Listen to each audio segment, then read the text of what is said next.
Some nights you freeze to death. Other nights you find the life you were meant to live. When Margaret Whitlock watched the last stagecoach disappear into the October dust, she had exactly 4 hours before the prairie cold would kill her. No money for passage, no room at any boarding house, no mercy from the frontier town that saw a middle-aged woman alone and decided she deserved whatever darkness came for her. But one man, a broken rancher who'd forgotten how to live, was about to make a choice that would change everything. Stay with me until the end, hit that like button, and comment what city you're watching from so I can see how far this story travels. The supply stagecoach kicked up a cloud of red dust as it rolled out of Red Hollow at dawn, 24 hours earlier than scheduled, taking with it Margaret Whitlock's only way out. She stood in the center of the rutted main street, her worn leather traveling bag clutched in both hands, watching the coach shrink into the endless October horizon. The wind cut through her patched wool cloak like it was made of paper. Around her, the frontier town of Red Hollow was already pulling itself into the day's rhythm, shutters banging open, the blacksmith's hammer beginning its rhythmic clang, women hanging laundry that snapped like rifle shots in the cold morning air. Margaret was 45 years old. She had gray threading through her dark brown hair, lines around her eyes that spoke of too many years spent squinting over needlework in poor light, and hands that were calloused from decades of pushing thread through stubborn fabric. She was not beautiful by any measure the world cared about. She was not young. She was not wealthy. She was not accompanied by a husband or father or brother. She was alone. And on the frontier, that was the most dangerous thing a woman could be.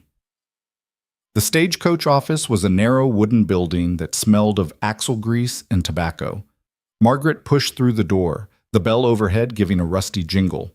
Behind the counter, a man with a tobacco-stained beard didn't bother looking up from his ledger. "Next coach east?" Margaret asked, keeping her voice steady. 3 weeks. The words hit her like a fist to the stomach.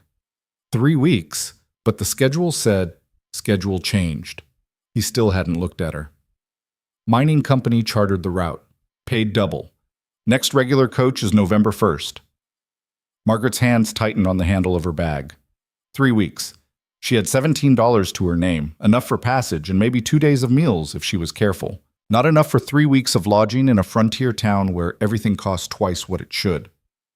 "Is there another route through Benson Creek or—" "Lady," the man finally looked up, his eyes flat and dismissive. "You got money for a private charter?" "No, but—" "Then you wait like everyone else, or you walk." He returned to his ledger, conversation over. Margaret stepped back outside into the cold wind. The sun was climbing higher, but it carried no warmth.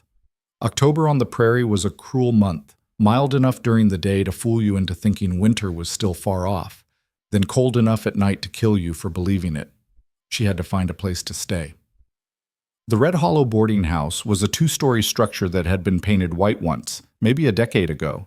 Now it was the color of old bones, with black shutters and a hand-painted sign that promised clean rooms and Christian values.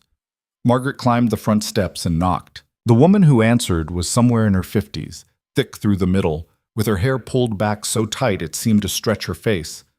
Her eyes swept over Margaret, taking in the worn cloak, the patches on her skirt, the traveling bag, the absence of a wedding ring, the lines around her mouth that said this woman had lived hard and survived harder. "Help you." The words were not friendly. "I'm looking for a room," Margaret said. "Just for 3 weeks, until the next stage. No vacancies." The sign in the window says, "No vacancies for women traveling alone." The woman's mouth was a thin line. "This is a respectable establishment." Margaret felt the anger rising in her chest, but she kept her voice level. "I'm a seamstress. I can pay in advance. I can provide references. I don't need references to know what kind of woman travels the frontier without a husband." The woman started to close the door. "Try the saloon. They take all kinds." The door shut with a bang that echoed down the empty street. Margaret stood there for a long moment, breathing hard, her hands shaking, not from cold, but from the familiar acidic burn of humiliation. She'd felt it before, many times. The judgment that came from simply existing in a way the world didn't approve of. She tried 2 more boarding houses. The answers were the same, delivered with varying degrees of contempt. By the time she reached the third refusal, the sun was past its peak and sliding toward the western horizon. The temperature was already starting to drop. The general store was her next attempt. Perhaps they knew of a family willing to rent a room, or a widow who might need help in exchange for shelter. The store was crowded with afternoon customers, ranch wives buying flour and coffee, men picking up ammunition and tobacco, children pressing their faces against the glass jars of penny candy. Margaret waited her turn, then approached the counter where a balding man with wire-rimmed spectacles was tallying purchases in a thick ledger. "Excuse me," Margaret began. "I'm looking for—" "We don't extend credit to strangers," the man said without looking up. "I'm not asking for credit. I need information about lodging. Try the boarding house. They have no vacancies. Then I can't help you." He turned to the next customer. "Mrs. Henderson, good to see you. Your husband's order came in." Margaret stood there for a moment, invisible. Then she turned and walked out. The afternoon bled into evening. The sky turned from blue to orange to deep purple. The temperature dropped 15 degrees in as many minutes. Margaret's breath began to fog in the air. She pulled her cloak tighter, but it did almost nothing against the wind that came howling across the prairie like something alive and hungry. She tried the church, locked, with no one answering her knock. She tried the doctor's office. He took one look at her and said he had no spare rooms and no need for a housekeeper. She even tried the feed store, asking if she could sleep in their storage room just for the night. The owner laughed in her face and told her to move along before he called the sheriff. By the time the sun disappeared completely, Margaret was desperate. The Red Hollow Saloon was a squat building at the east end of town, leaking yellow lamplight and the sound of men's laughter into the cold night. Margaret stood outside for a full minute, gathering her courage, before she pushed through the doors. The noise died the moment she entered. 30 pairs of eyes turned to stare. The air smelled of whiskey, sweat, and tobacco smoke. A piano player in the corner stopped mid-chord. Behind the bar, a heavy-set man with a scar across his cheek set down the glass he was polishing and frowned. "We don't serve women," he said flatly. "I'm not looking for a drink." Margaret's voice sounded too small in the sudden silence. "I need a room, just for the night. I can pay—" Someone laughed. Then someone else. Within seconds, the entire saloon was roaring with laughter, cruel, mocking laughter that wrapped around Margaret like barbed wire. "You want a room here, sweetheart?" A man near the bar, drunk, unshaven, with eyes like dead fish, leered at her. "What are you offering in exchange?" More laughter, louder now. Margaret's face burned. She turned and walked out, their laughter following her into the street like dogs nipping at her heels. She stood on the wooden sidewalk, shaking, not from the cold anymore, from rage, from fear, from the crushing weight of being utterly and completely alone in a world that had no place for women who didn't fit into its neat little boxes. The street was nearly empty now. Families had gone home to their suppers and their warm fires. Shops were locked up tight. Light spilled from windows where people sat safe inside, never thinking about the woman freezing outside their doors. Margaret started walking. She didn't have a destination. She just walked because standing still meant accepting that this was how it would end, frozen to death on a frontier street while respectable people slept warm in their beds. Her feet carried her to the edge of town where the buildings thinned out and gave way to prairie grass that stretched endlessly under the rising moon. She could see her breath now. Great plumes of white fog with each exhale. Her fingers were going numb inside her thin gloves. I could keep walking, she thought, into the prairie. Just walk until I can't walk anymore. It would be easier than facing another door slammed in her face, easier than another morning of humiliation. Then she saw the light. It was small and distant, a single yellow glow about a quarter-mile from the edge of town. A cabin, she realized, set apart from everything else, surrounded by fence rails and prairie grass that whispered in the wind. Margaret didn't think. She just started walking toward it. The cabin was small, maybe 20 feet square, built from rough-hewn logs with a stone chimney from which a thin trail of smoke rose into the night sky. There was a lean-to stable on one side and a small corral where a single horse stood with its head down against the wind. The windows were covered with oilcloth, but light leaked around the edges.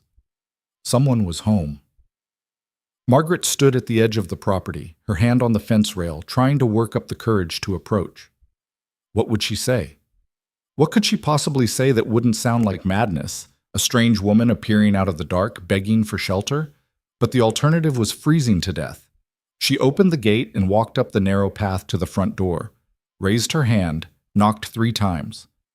For a long moment, nothing happened. Then the door opened. The man who stood in the doorway was tall, well over 6 feet, with broad shoulders and work-hardened hands. He was maybe 40, maybe older, with dark hair going gray at the temples and a beard that looked like it had been trimmed with a knife and no mirror. His face was all hard angles, sharp cheekbones, strong jaw, a nose that had been broken at least once. But his eyes were what stopped her. They were gray, like winter smoke, and they held the kind of emptiness that came from losing everything that mattered.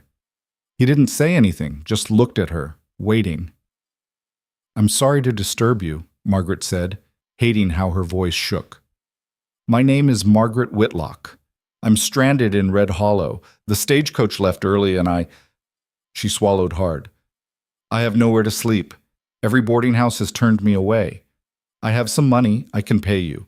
I just need somewhere to stay tonight, please. It's going to freeze before morning, and She stopped talking because she could hear herself and she sounded pathetic, desperate, everything she'd sworn she would never sound like again. The man looked at her for a long moment. His expression didn't change. Then he looked past her, out into the darkness, as if checking to see if she'd brought trouble with her. Finally, he stepped back and opened the door wider. "Come in," he said. His voice was low and rough, like he didn't use it often. Margaret hesitated. Every warning she'd ever heard about strange men and vulnerable women rang in her head. But the cold was already seeping into her bones, and the alternative was death. She stepped inside. The cabin was warmer than she'd expected. A fire burned in the stone fireplace, filling the small space with flickering orange light. The interior was spare and functional. A table with 2 chairs, a narrow bed in one corner, shelves holding basic supplies, flour, coffee, salt, a rifle mounted above the door. Everything was clean and ordered, but there was something empty about it, like a place someone existed in but didn't really live.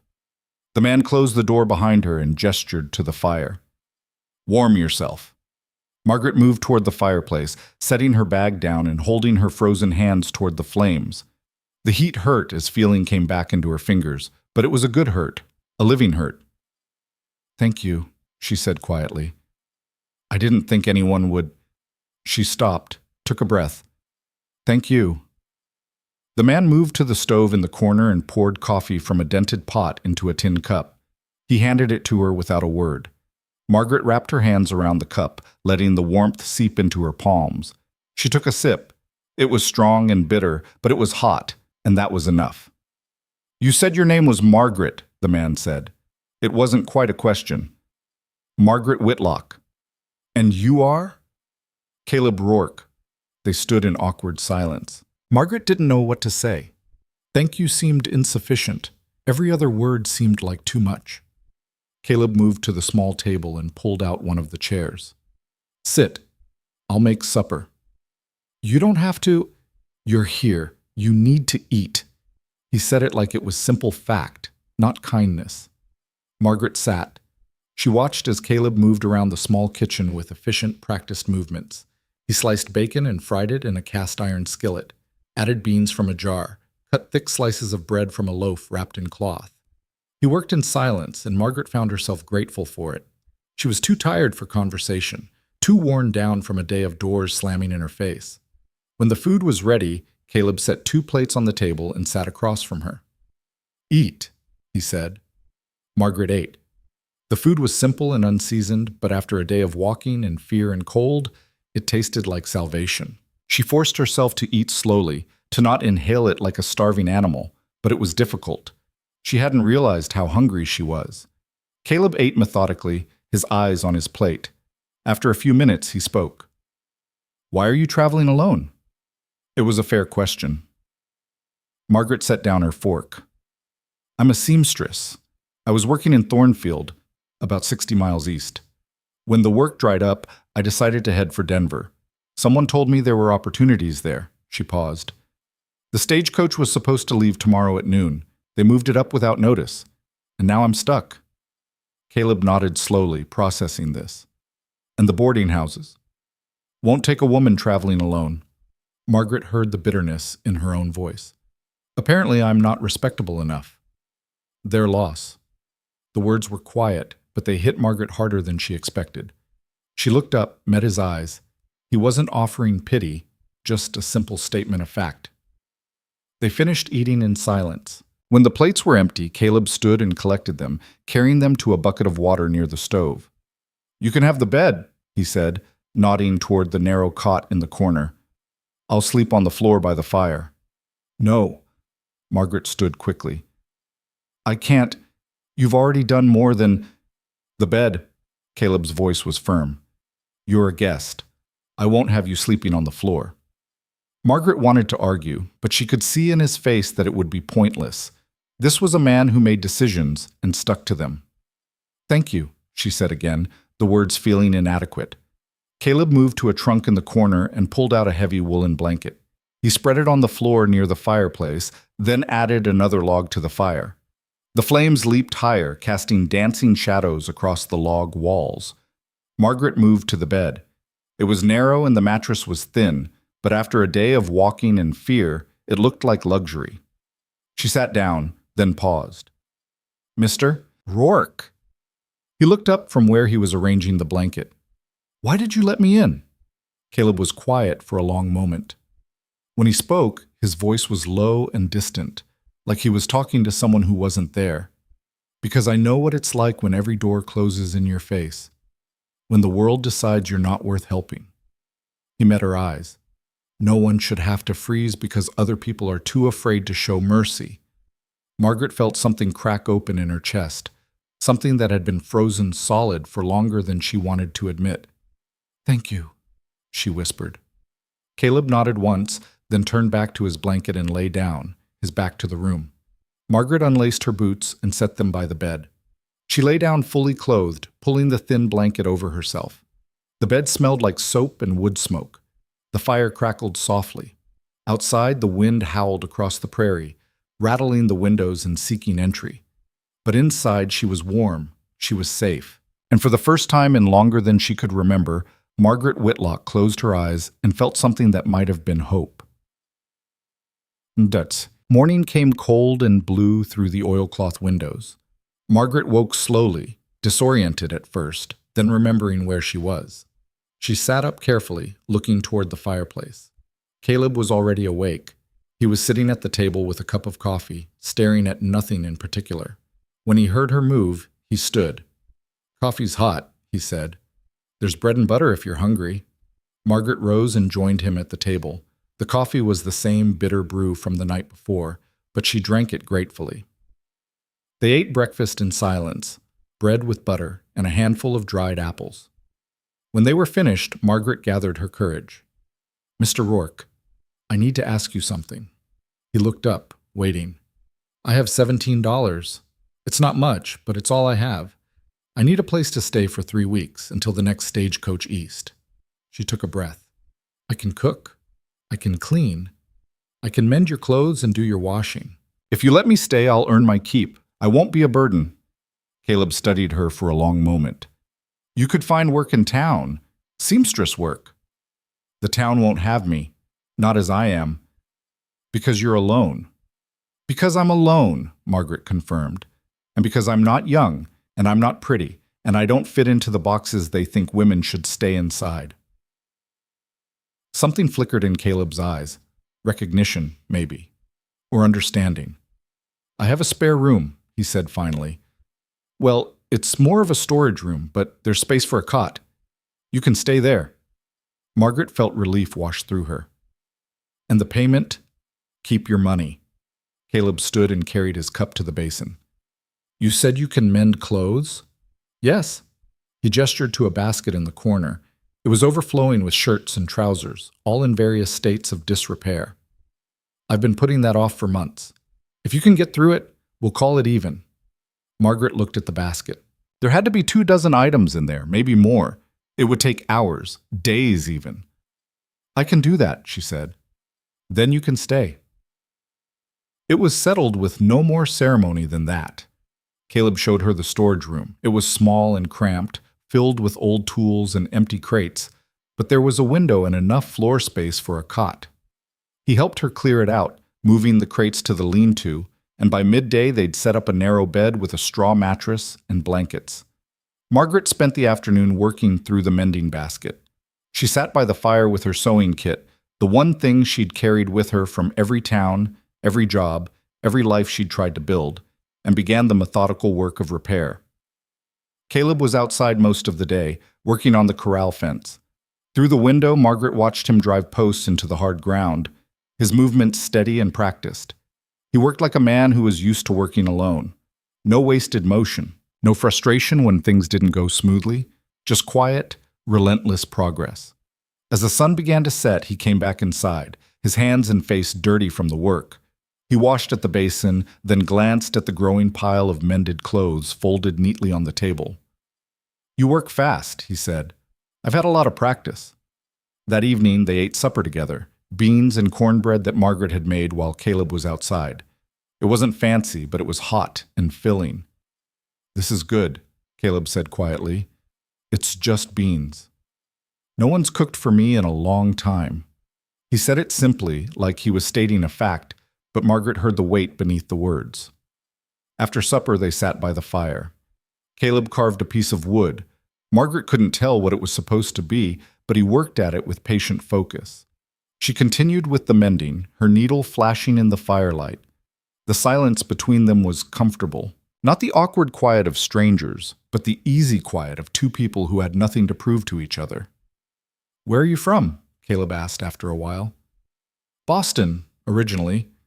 Margaret knotted a thread and snipped it. "But I left when I was 20. Married a man who promised me the world and gave me a cage instead." Caleb glanced up from his carving. "What happened?" "I stayed for 15 years, told myself it would get better, that if I was just more patient, more obedient, more quiet, he'd stop trying to control every breath I took." She picked up another shirt, examining a torn seam. "Then one day I woke up and realized I was 40 years old, and I'd spent half my life making myself smaller so he could feel bigger. So you left." "So I left." Margaret started stitching the seam. "Took my sewing kit and $20 I'd been hiding for 2 years. Never looked back." Caleb nodded slowly. "That takes courage." "Or stupidity." Margaret smiled without humor. "Most days I can't tell which." "It's courage," Caleb said firmly. "Running away is easy. It's staying gone that's hard." They lapsed back into silence. After a few minutes, Margaret spoke again. "What about you? Have you always lived here?" Caleb's hand stilled on the wood. For a moment she thought he wouldn't answer. Then he set down the carving and looked at the fire. "I had a wife once, Sarah, and a daughter, Emily. She was 6. His voice was flat, emotionless, but Margaret could hear the pain underneath, buried deep like a splinter that had been there so long it had become part of him. "We were coming back from town. Wagon hit a rut. Sarah tried to grab Emily, but..." He stopped, swallowed. "They went over the side. Sarah broke her neck. Emily drowned in the creek before I could get to her." Margaret's hands went still on the fabric. "I'm sorry." "It was 8 years ago." Caleb picked up the carving again, his hands moving mechanically. "I kept the ranch because I didn't know what else to do. Kept living because stopping seemed like too much effort. But I'm not really living. I'm just here." Margaret understood. She'd felt the same way for years. Not alive, just enduring. Going through the motions because stopping meant admitting there was nothing worth continuing for. "Do you think it gets better?" she asked quietly. Caleb looked at her, his gray eyes shadowed in the firelight. "I don't know. I stopped believing it could." Margaret nodded. She understood that too. They sat together in the quiet cabin while the fire burned low and the prairie wind sang its lonely song outside. Two people who'd been broken by life, sitting in companionable silence, not expecting anything from each other except the simple comfort of not being alone. And somehow, in that moment, it was enough. The days began to blur together in a rhythm that felt almost peaceful. Margaret woke each morning to find Caleb already up, coffee brewing on the stove. They ate breakfast in comfortable silence, porridge or bread with butter, sometimes eggs when the chickens were laying well. Then Caleb would head outside to work on the endless tasks that came with running a ranch alone, and Margaret would set to work inside. She finished the mending basket within a week, then started on other tasks without being asked. She scrubbed the floors that hadn't been properly cleaned in months. She washed the windows until they actually let in light. She organized the shelves, darned socks, patched the holes in Caleb's winter coat. In the afternoons, she walked into town. Red Hollow was still cold to her. Women crossed the street to avoid her. Men stared with undisguised curiosity. The boarding house owner glared at her with righteous fury every time their paths crossed. But Margaret found work anyway. It started with Mrs. Chen at the laundry. She was a tiny Chinese woman with sharp eyes and limited English, and she didn't care about respectability. She cared about good work. When Margaret showed her a sample of her stitching, Mrs. Chen hired her on the spot to repair torn sheets and mend damaged clothes. Word spread slowly. A rancher's wife brought in a wedding dress that needed altering. A merchant asked if she could repair his best suit. A mother of 5 asked if she could take in her children's outgrown clothes and remake them into something wearable for the younger ones. The work wasn't steady, but it was something.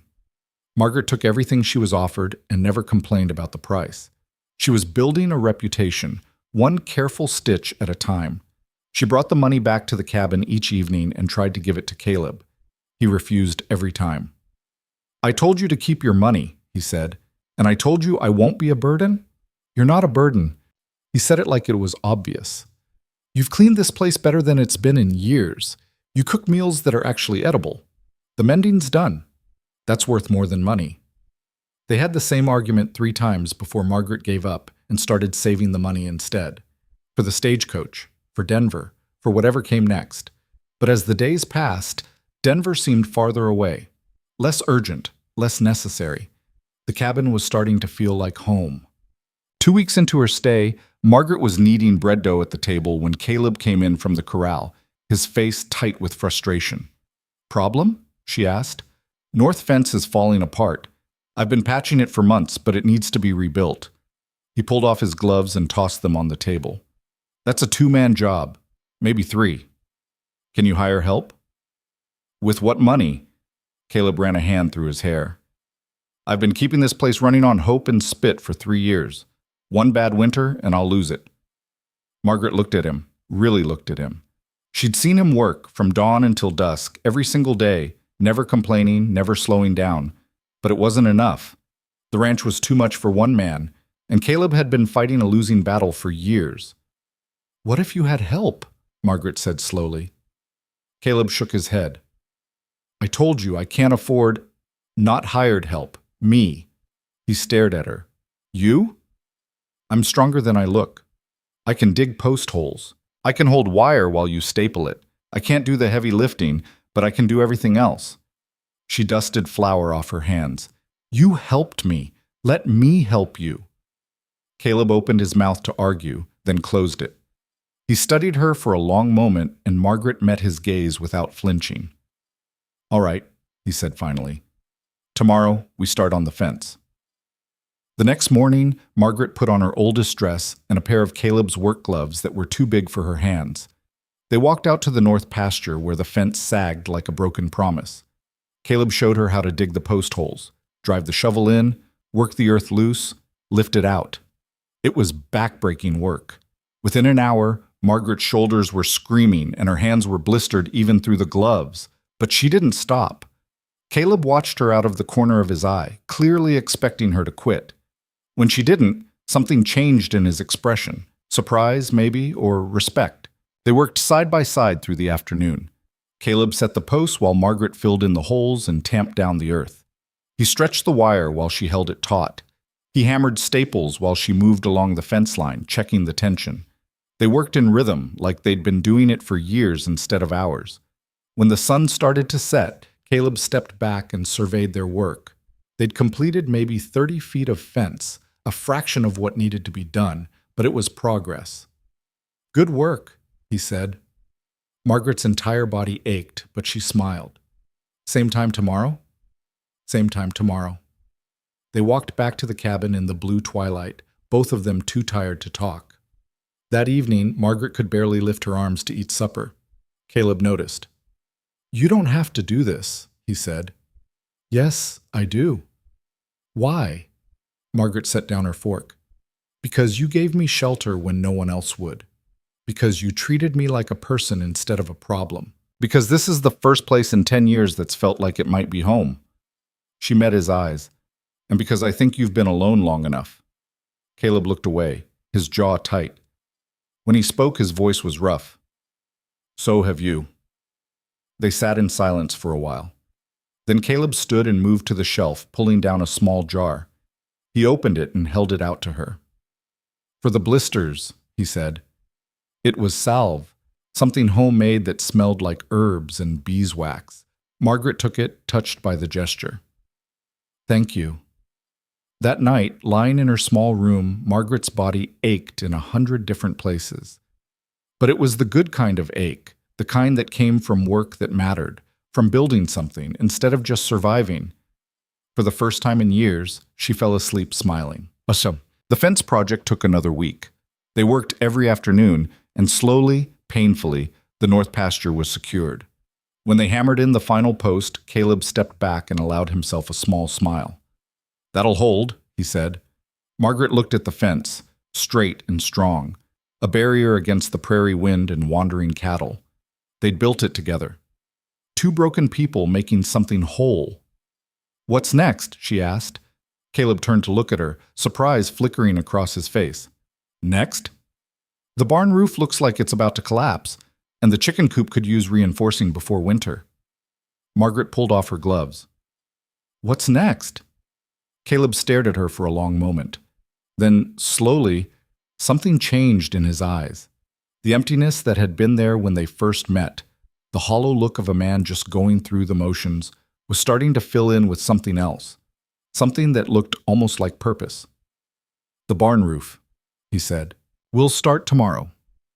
But tomorrow brought something else entirely. They were eating breakfast when they heard the sound of horses approaching. Caleb stood immediately, his hand moving toward the rifle above the door. "Stay inside," he said. Margaret moved to the window and peered through the oilcloth. 3 riders were approaching the cabin, men from town, by the look of them. She recognized one of them, the boarding house owner's husband, a sour-faced man who ran the lumber mill. Caleb stepped outside, leaving the door slightly ajar. Margaret stayed at the window, listening. "Rourke," the lumber mill owner said, not bothering to dismount. "We need to talk." "About what?" "About the woman staying with you." The man's voice was thick with judgment. "Mrs. Henderson says she's been here near 2 weeks now, living in your cabin, alone, without a chaperone, without a marriage." Caleb's voice went flat and dangerous. "What business is that of yours?" "It's everyone's business when there's sin happening right outside town." The man leaned forward in his saddle. "This is a God-fearing community, Rourke. We don't tolerate fornication and loose women. You need to send her packing, or we will." Margaret felt ice slide down her spine. She'd known this was coming, known that the town's tolerance would only stretch so far. But hearing it said out loud, hearing herself called a loose woman when she'd done nothing but work and survive, Caleb took a step forward. "Get off my property."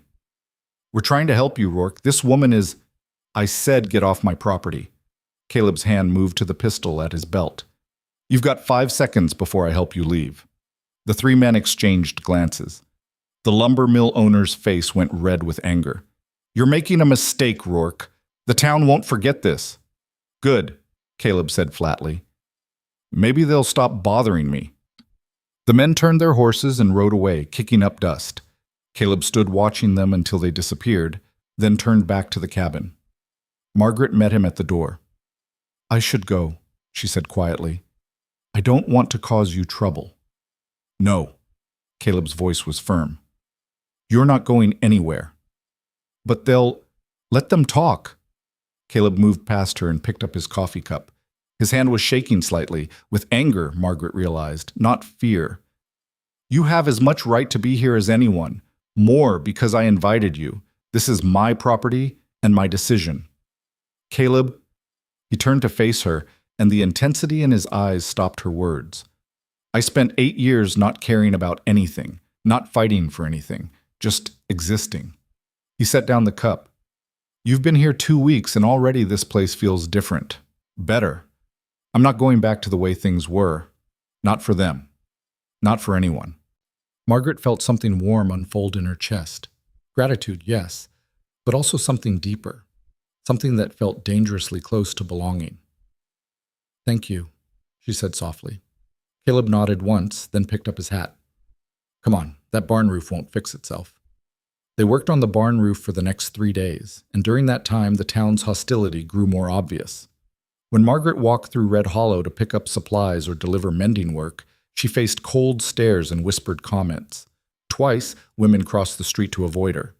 Once, a group of men outside the saloon made crude suggestions loud enough for her to hear.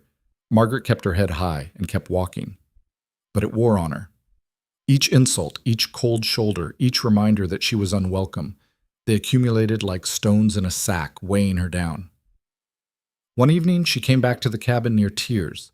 Caleb was at the table, sharpening his knife. He looked up when she entered and immediately saw something was wrong. What happened? Margaret set down her bag and sank into a chair. Nothing. Everything. It doesn't matter. Tell me. So she did.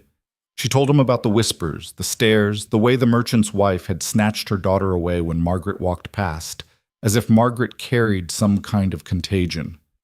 They think I'm a whore, Margaret said bluntly. They think you and I are… She couldn't finish the sentence. Caleb was quiet for a long moment. Then he set down the knife and looked at her directly. Do you care what they think? Yes. No, I don't know. Margaret rubbed her face. I've spent my whole life trying to be respectable, trying to fit in, trying to be what people expected. And it never worked. I was never enough. Never right. And now I'm finally living the way I want, and they hate me for it anyway. Good. Margaret looked up, startled. What? Good, Caleb repeated. If they hated you for doing what they expected and they hate you for doing what you want, then at least now you're free. You're not performing for an audience that was never going to applaud anyway. Margaret stared at him. Then, despite everything, she laughed, a short, sharp sound that was part sob and part genuine amusement. When did you get so wise? I'm not wise. I just stopped caring what people think a long time ago. Caleb stood and moved to the stove, pouring 2 cups of coffee. You want to know what I see when I look at you? Margaret didn't answer, but he continued anyway. I see someone who works harder than anyone I know. Someone who can mend a shirt and dig a post hole in the same day. Someone who left everything behind to chase something better, even when she didn't know what that was. He handed her one of the cups. I see someone strong and brave and real. Margaret's throat tightened. No one had ever described her that way. Not her parents. Not her husband. Not anyone. Thank you, she whispered. They drank their coffee in silence. Outside, the prairie wind sang its endless song. Inside, the fire crackled and the cabin held them both safe. The stagecoach comes in 4 days, Margaret said quietly. Caleb's hand stilled on his cup. I know. I have enough money for passage. I know. Margaret looked at him. I don't want to go. The words hung in the air between them, fragile and enormous at the same time. Caleb set down his cup and met her eyes. Then don't. It's not that simple. If I stay, the town can go to hell, Caleb said flatly. I'm asking you to stay. Not because I need help with the ranch, though that's true. Not because you're useful, though you are. He paused, and for the first time since she'd met him, she saw something vulnerable in his face. I'm asking you to stay because for the first time in 8 years, I don't wake up wishing I hadn't. And that's because of you. Margaret felt tears prick at her eyes. Caleb, you don't have to answer now, he said quickly. Think about it. But know that if you stay, you'll have a home here, for as long as you want it. Margaret looked around the small cabin, at the clean windows and mended curtains, at the shelves she'd organized and the floor she'd scrubbed, at the fire burning warm and steady, at the man who'd opened his door to a stranger and given her not just shelter, but something worth staying for. I'll think about it, she said. But she already knew her answer. She'd known it for days. Maybe since the moment she'd first knocked on his door and he'd stepped back to let her in. She was home. And this time, she wasn't leaving. The stagecoach came and went on the first day of November, carrying 3 passengers east toward Denver and the promise of something better. Margaret watched it leave from the window of Caleb's cabin, her traveling bag still packed and sitting in the corner of her small room where it had been for 3 weeks. She didn't move toward it. Caleb was outside splitting wood for the winter. She could hear the rhythmic crack of the axe biting into timber, the sound carrying clear and sharp in the cold morning air. He hadn't asked her what she'd decided, hadn't pressed her for an answer. He just kept working, kept living, as if her staying or leaving was simply another fact to be accepted, like the weather or the turning of seasons. But Margaret had seen the tension in his shoulders that morning, the way he'd made coffee in silence, his movements careful and controlled. The way he'd looked at her bag by the door and then looked away, his jaw tight. He was bracing himself for her to leave. Margaret pulled on her cloak and walked outside. Caleb had his back to her, raising the axe high before bringing it down in a clean arc that split the log in 2. He set the pieces aside and reached for another log before he noticed her standing there. "Stagecoach is gone," he said, driving the axe into the chopping block. "I know. You missed it." "I didn't miss it," Margaret said quietly. "I chose not to take it." Caleb went very still. He turned slowly to face her, his expression carefully neutral, but she could see the hope trying to hide itself in his eyes. "You're staying?" "If the offer still stands." For a long moment, Caleb just looked at her. Then he nodded once, sharp and certain. "It stands." Margaret felt something settle deep in her chest, something that had been restless and searching for 45 years finally coming to rest. "Then I'm staying." Caleb picked up an armful of split wood and started toward the cabin. As he passed her, he paused. "Good," he said softly. Then he kept walking, but Margaret saw the way his shoulders relaxed, the way some invisible weight seemed to lift from him. That evening, they sat by the fire after supper. Caleb was working on repairing a bridle, his hands moving with practiced ease through the leather and buckles. Margaret was hemming a skirt she'd been putting off for days. Something for herself, for once, instead of work for other people. "I'll need to find more work," she said, breaking the comfortable silence. "If I'm staying, I need to pay my way." "You already pay your way." "Caleb, I mean it." He set down the bridle and looked at her. "This place was falling apart before you came. Now it's not. That's payment enough." "It's not enough for me." Margaret kept her eyes on her stitching. "I won't be dependent on anyone ever again, not even you." Caleb was quiet for a moment, understanding flickering across his face. "All right, what did you have in mind?" "I could set up properly as a seamstress, take on more customers, maybe even make new clothes, not just repairs." Margaret's needle paused. "But I'd need supplies, fabric, better thread, more needles, and I'd need somewhere to work where customers could find me." "The storage room where you've been sleeping," Caleb said slowly. "It's bigger than you need for just a bed. If we moved the bed to one corner and built some shelves, you could use the rest as a workroom. Put a sign on the fence by the road. Anyone passing would see it." Margaret looked up, surprised. "You'd let me do that?" "It's your home now, too. Why wouldn't I?" The simplicity of it, the easy acceptance, made Margaret's throat tight. She'd spent 15 years asking permission for everything, and here was a man offering her space to build something of her own without her even having to beg for it. "Thank you," she said. "Don't thank me yet. We still have to build the shelves." They started work on the room the next day. Caleb had scrap lumber from an old shed he'd torn down the previous spring, and together they measured and cut and hammered until 3 sturdy shelves stood against one wall. Margaret moved her bed to the corner, and suddenly the small storage room transformed into something else, a space that was half bedroom, half workshop. It was hers. She hung her few dresses on pegs Caleb installed. She arranged her sewing supplies on the shelves with careful precision, threads organized by color, needles in a small wooden box, scissors and measuring tape within easy reach. She spread a length of clean muslin across the small table Caleb brought in from the barn and set up her workspace by the window where the light was best. When it was finished, she stood in the doorway and felt something close to pride. "What do you think?" Caleb asked from behind her. "I think it's perfect." That weekend, Caleb rode into Red Hollow and came back with a small wooden sign he'd had painted at the lumber mill. It read simply, M. Whitlock, Seamstress and Alterations. They mounted it on a post by the fence near the road, and Margaret stepped back to look at it. Her name, her trade, her terms. Now we wait for customers, Caleb said. They didn't have to wait long. The first customer came 2 days later, a rancher's wife named Sarah Brennan who'd heard about Margaret's work through Mrs. Chen at the laundry. She brought 3 dresses that needed taking in and a boy's coat that needed letting out. I heard you do good work, Sarah said, her eyes taking in the cabin, the workshop, Caleb standing in the doorway with his arms crossed. And I heard you charge fair prices. I do, Margaret confirmed. Sarah nodded slowly, then she leaned in slightly, lowering her voice. I also heard the town gossips have been giving you trouble. Want you to know I don't hold with that nonsense. You do honest work, you deserve honest pay. I don't care who you live with or how you live. Margaret felt warmth spread through her chest. Thank you, Mrs. Brennan. Call me Sarah, and I'll be back next week for those dresses. Word spread slowly but steadily. Margaret's reputation for quality work and fair prices began to override the town's moral objections, or at least the practical need for a good seamstress outweighed their desire to punish her for living outside their rules.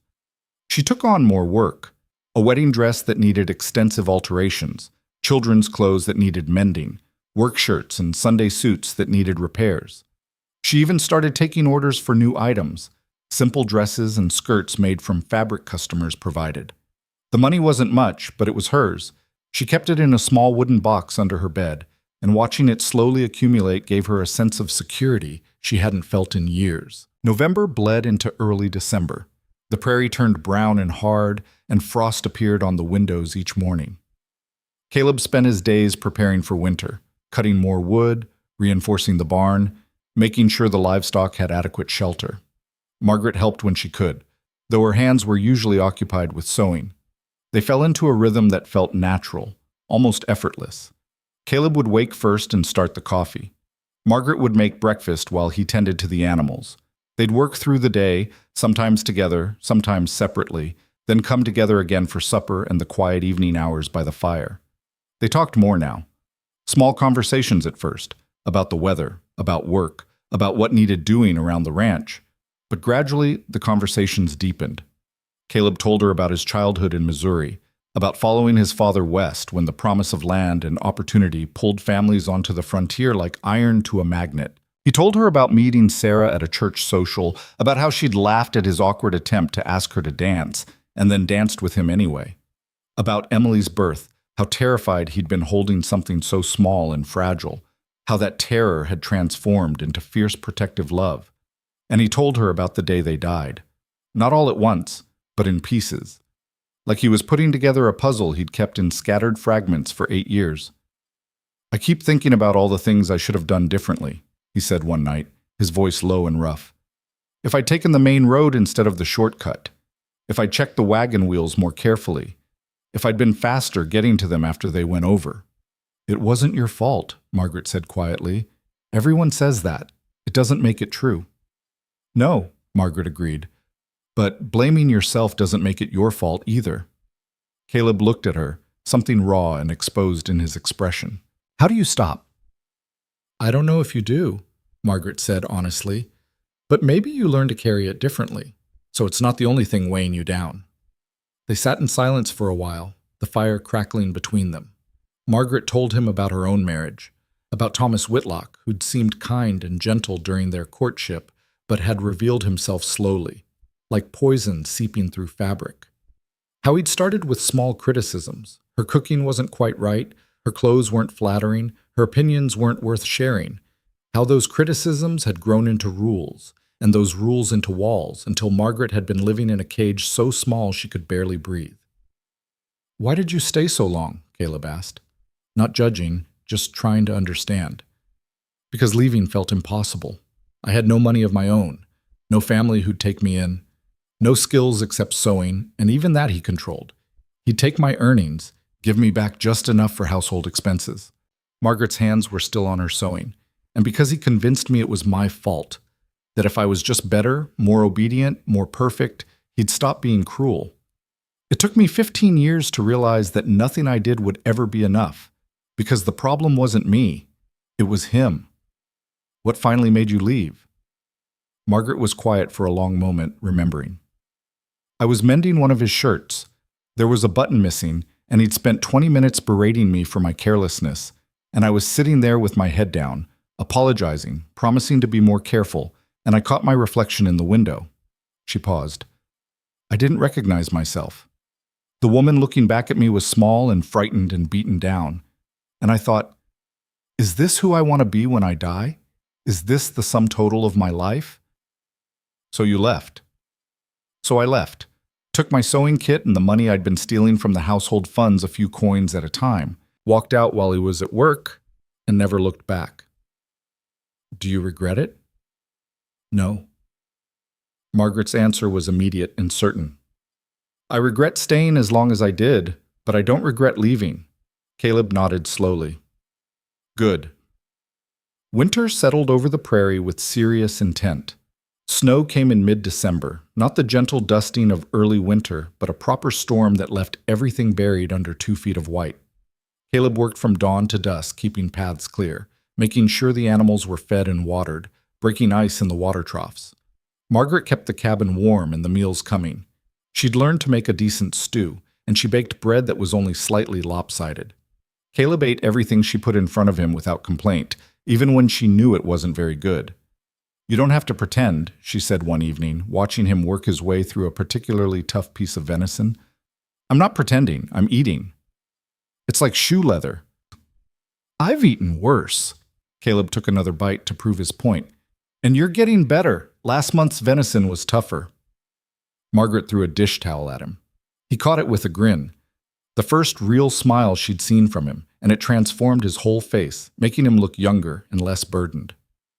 You should smile more, she said without thinking. The smile faded slightly, but didn't disappear completely. Haven't had much reason to, until recently.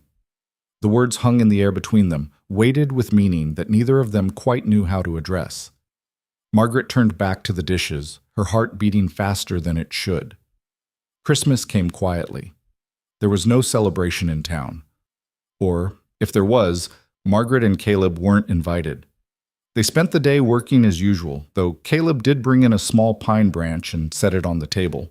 Margaret tied it with a piece of red ribbon from her sewing supplies, and it became their Christmas decoration. That evening, Caleb presented her with a small package wrapped in brown paper. You didn't have to get me anything, Margaret said, surprised. Just open it. Inside was a wooden sewing box, beautifully crafted with dovetail joints and a hinged lid. It was bigger than her old tin, with compartments for different supplies and a small drawer underneath for patterns. Caleb, this is... Margaret ran her fingers over the smooth wood. This is beautiful. Figured you needed something better than that old tin. He looked almost embarrassed. I made it from some oak I've been saving. Hope it's useful. It's perfect. Margaret looked up at him, her eyes stinging with tears she refused to shed. Thank you. She had something for him too, a new shirt she'd made from fabric she'd bought with her sewing money. It was simple, dark blue cotton with pearl buttons, but she'd taken care with every stitch, making sure the seams were straight and the collar sat properly. Caleb held it up, clearly surprised. You made this? Try it on. I guessed at the measurements. He pulled off his old work shirt and put on the new one. It fit perfectly, close through the shoulders, long enough in the arms, with room to move, but not so much that it looked sloppy. It fits, he said, sounding amazed. I'm a seamstress. It's supposed to fit. Caleb looked down at himself, then back at her. No one's made me clothes since... He stopped, swallowed. Thank you, Margaret. They stood there in the firelight, two people who'd given each other simple gifts that meant more than either of them could say. That night, Margaret lay in her bed listening to the wind howl outside and thought about how much her life had changed in 2 months. She'd gone from desperate and stranded to settled and purposeful. She had work she was proud of, a home that felt safe, and a companion who treated her like an equal instead of a burden. She thought about Caleb, too, about the way he'd started to smile more, to talk more, to engage with life instead of just enduring it. The ranch was in better shape than it had been in years. He'd even mentioned possibly getting more cattle in the spring, expanding the herd. They were both healing, slowly, carefully, like broken bones knitting back together. But there was something else growing too. Something neither of them had acknowledged, but both of them felt. It lived in the small moments, the way Caleb's hand would brush hers when he handed her coffee in the morning, the way Margaret caught herself watching him work, admiring the strength in his shoulders, the competence in his hands, the way they'd both linger by the fire long after they should have gone to bed, neither wanting to break the spell of companionship. Margaret told herself it was just gratitude, just two lonely people finding comfort in each other's company, but she knew it was more than that, and she suspected Caleb knew it too. January brought a cold snap that froze the prairie solid and turned every breath into visible proof of life. Margaret's customer flow slowed. People weren't traveling in weather this brutal unless they had to. She spent the days working on a quilt instead, piecing together scraps of fabric into something warm and useful. Caleb spent more time inside, repairing tack and tools, carving small wooden figures that he'd give to her without explanation. She had a collection of them now, a horse, a bird, a flower, each one smooth and detailed. "What are you making now?" she asked one afternoon, watching him work on a new piece. "Not sure yet. I'll know when it's finished." They were getting comfortable with each other, maybe too comfortable. Margaret found herself thinking about him at odd moments, wondering what he was doing, whether he'd eaten, if he was warm enough in the barn. She'd catch herself watching the door, waiting for him to come back inside, feeling a small lift of pleasure when he did. It scared her. After 15 years of a bad marriage, she'd promised herself she'd never need anyone again, never depend on someone else for her happiness. But this felt different. This didn't feel like dependence. It felt like partnership, like two people choosing to walk the same path because it was better than walking alone. One evening in late January, they were sitting by the fire when Caleb spoke suddenly. "Margaret, can I ask you something?" She looked up from her sewing. "Of course." "Do you ever think about marrying again?" The question caught her completely off guard. Her needle paused mid-stitch. I don't know. Maybe. With the right person." She looked at him carefully. "Why?" Caleb was staring at the fire, his expression unreadable. "Just wondering. You're still young enough. You could find someone. Build a proper life. I have a proper life. You know what I mean. A husband. Maybe children, if it's not too late." Margaret set down her sewing, her heart beating fast. "Is this your way of telling me I should leave?" "No." Caleb's answer was immediate and forceful. He turned to look at her. "No, that's not what I'm saying at all." "Then what are you saying?" Caleb ran a hand through his hair, frustrated. "I'm saying you deserve more than this. More than living in a cabin with a broken-down rancher, taking on other people's mending to survive. You could go to Denver, find a proper shop, meet someone who could give you the life you should have." Margaret stared at him. Then she laughed, a short, sharp sound with no humor in it.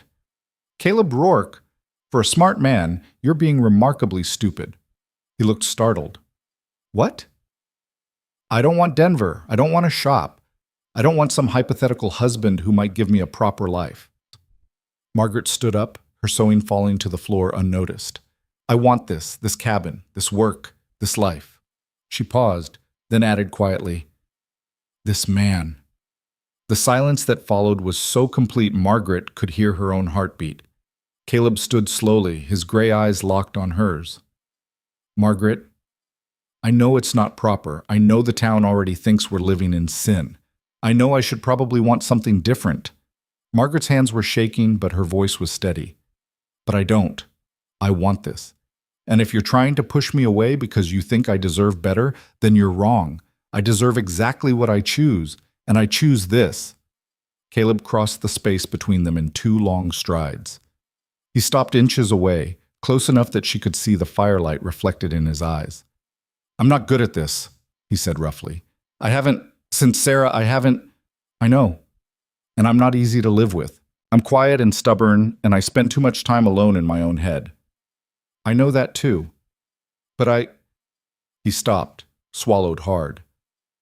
"When you said you were staying, it was the first time in 8 years I felt like I had something to look forward to. something to protect, someone who made me want to be better than I am. Margaret reached up and touched his face, feeling the rough stubble of his beard under her palm. You don't need to be better than you are. You just need to be you. Caleb closed his eyes briefly, leaning into her touch. When he opened them again, there was something vulnerable and fierce in his expression. I'm in love with you, he said. I know I shouldn't be. I know it's too fast and too complicated, and the town will have a field day.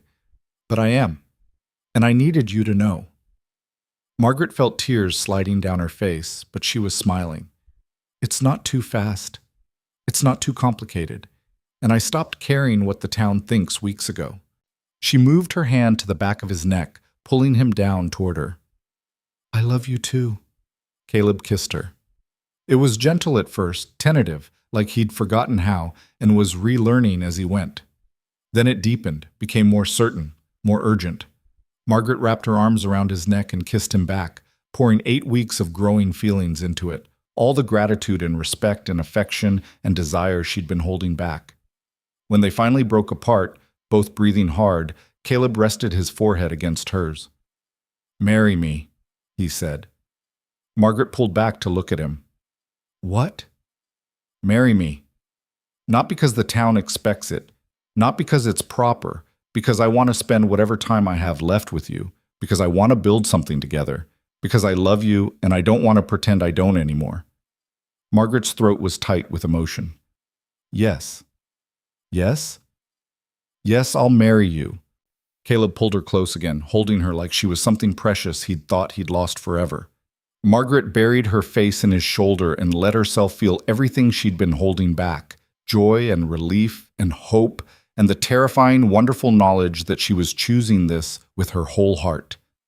They stood like that for a long time, wrapped in each other's arms while the fire burned low and the prairie wind sang outside.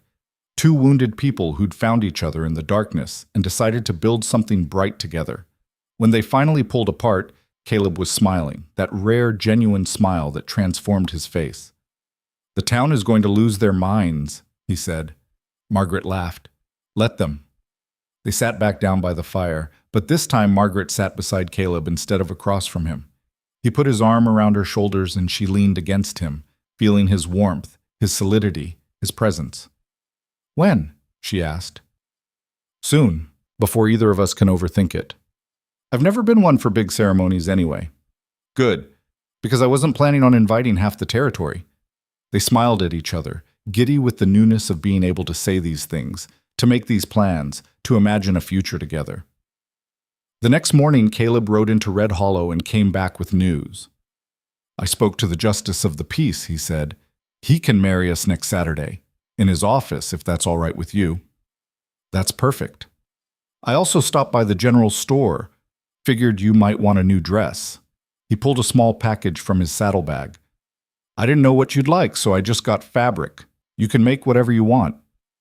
Margaret unwrapped the package and caught her breath. It was beautiful fabric, deep blue wool, soft and fine, with a subtle pattern woven into it. This was expensive, far more expensive than Caleb should have spent. Caleb, this is too much. It's your wedding dress. It's supposed to be special. Margaret looked up at him, her eyes stinging. Thank you. She spent the week making the dress. It was simple but elegant. A fitted bodice, long sleeves, a full skirt that fell in soft folds. She added small details, covered buttons down the back, a bit of lace at the collar, and cuffs that she'd been saving. When it was finished, she tried it on and looked at herself in the small mirror Caleb had hung in her room. She looked happy. That was the difference. Not younger, not prettier, but genuinely, radiantly happy. Saturday came cold and clear. They rode into Red Hollow together, Margaret wearing her new dress under her cloak, Caleb in the blue shirt she'd made him for Christmas, and a clean pair of trousers. The Justice of the Peace was a tired-looking man named Fletcher who performed the ceremony in his cramped office with his wife as witness. The whole thing took maybe 10 minutes. There were no flowers, no music, no guests. Just simple vows spoken in steady voices, 2 rings Caleb had bought from the jeweler that morning, and a handshake from Mr. Fletcher. Congratulations, Mr. and Mrs. Rourke, Fletcher said. May you have many happy years together. They walked out of the office as husband and wife.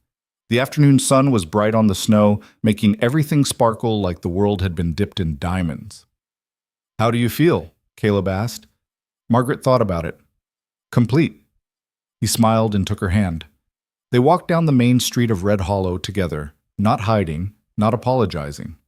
Several people stared. Margaret saw the boarding house owner's mouth fall open in shock. A group of women outside the general store stopped talking to watch them pass. Margaret didn't care. She walked beside her husband with her head high and her hand firmly in his, and if the town had something to say about it, they could say it to her face. They rode home in comfortable silence, the winter sun painting long shadows across the prairie. When they reached the cabin, Caleb helped her down from the wagon, and they stood together looking at their home. "Ready?" he asked. Margaret smiled. "I've been ready for this my whole life." They walked inside together, closing the door on the cold and the judgment and everything that had tried to break them. Inside was warmth and firelight, and the future they'd chosen together. And for the first time in 45 years, Margaret Whitlock, now Margaret Rourke, felt like she was exactly where she was meant to be. Marriage changed nothing and everything at the same time. The cabin was still the same, the fire still needed tending, the animals still needed feeding. The endless work of surviving on the frontier still demanded every daylight hour. But now when Margaret woke in the morning, she woke beside Caleb. Now when she cooked meals, she cooked them as his wife, not his guest. Now when she looked across the table at him, she saw her husband, and the simple truth of that word filled spaces inside her she hadn't known were empty. The weeks following their wedding settled into a peaceful rhythm. February brought more snow and bitter cold, but inside the cabin there was warmth. Caleb continued working the ranch, and Margaret continued her sewing, but now they worked as partners in a shared enterprise. They made plans together, for spring planting, for expanding the chicken coop, for possibly buying another horse.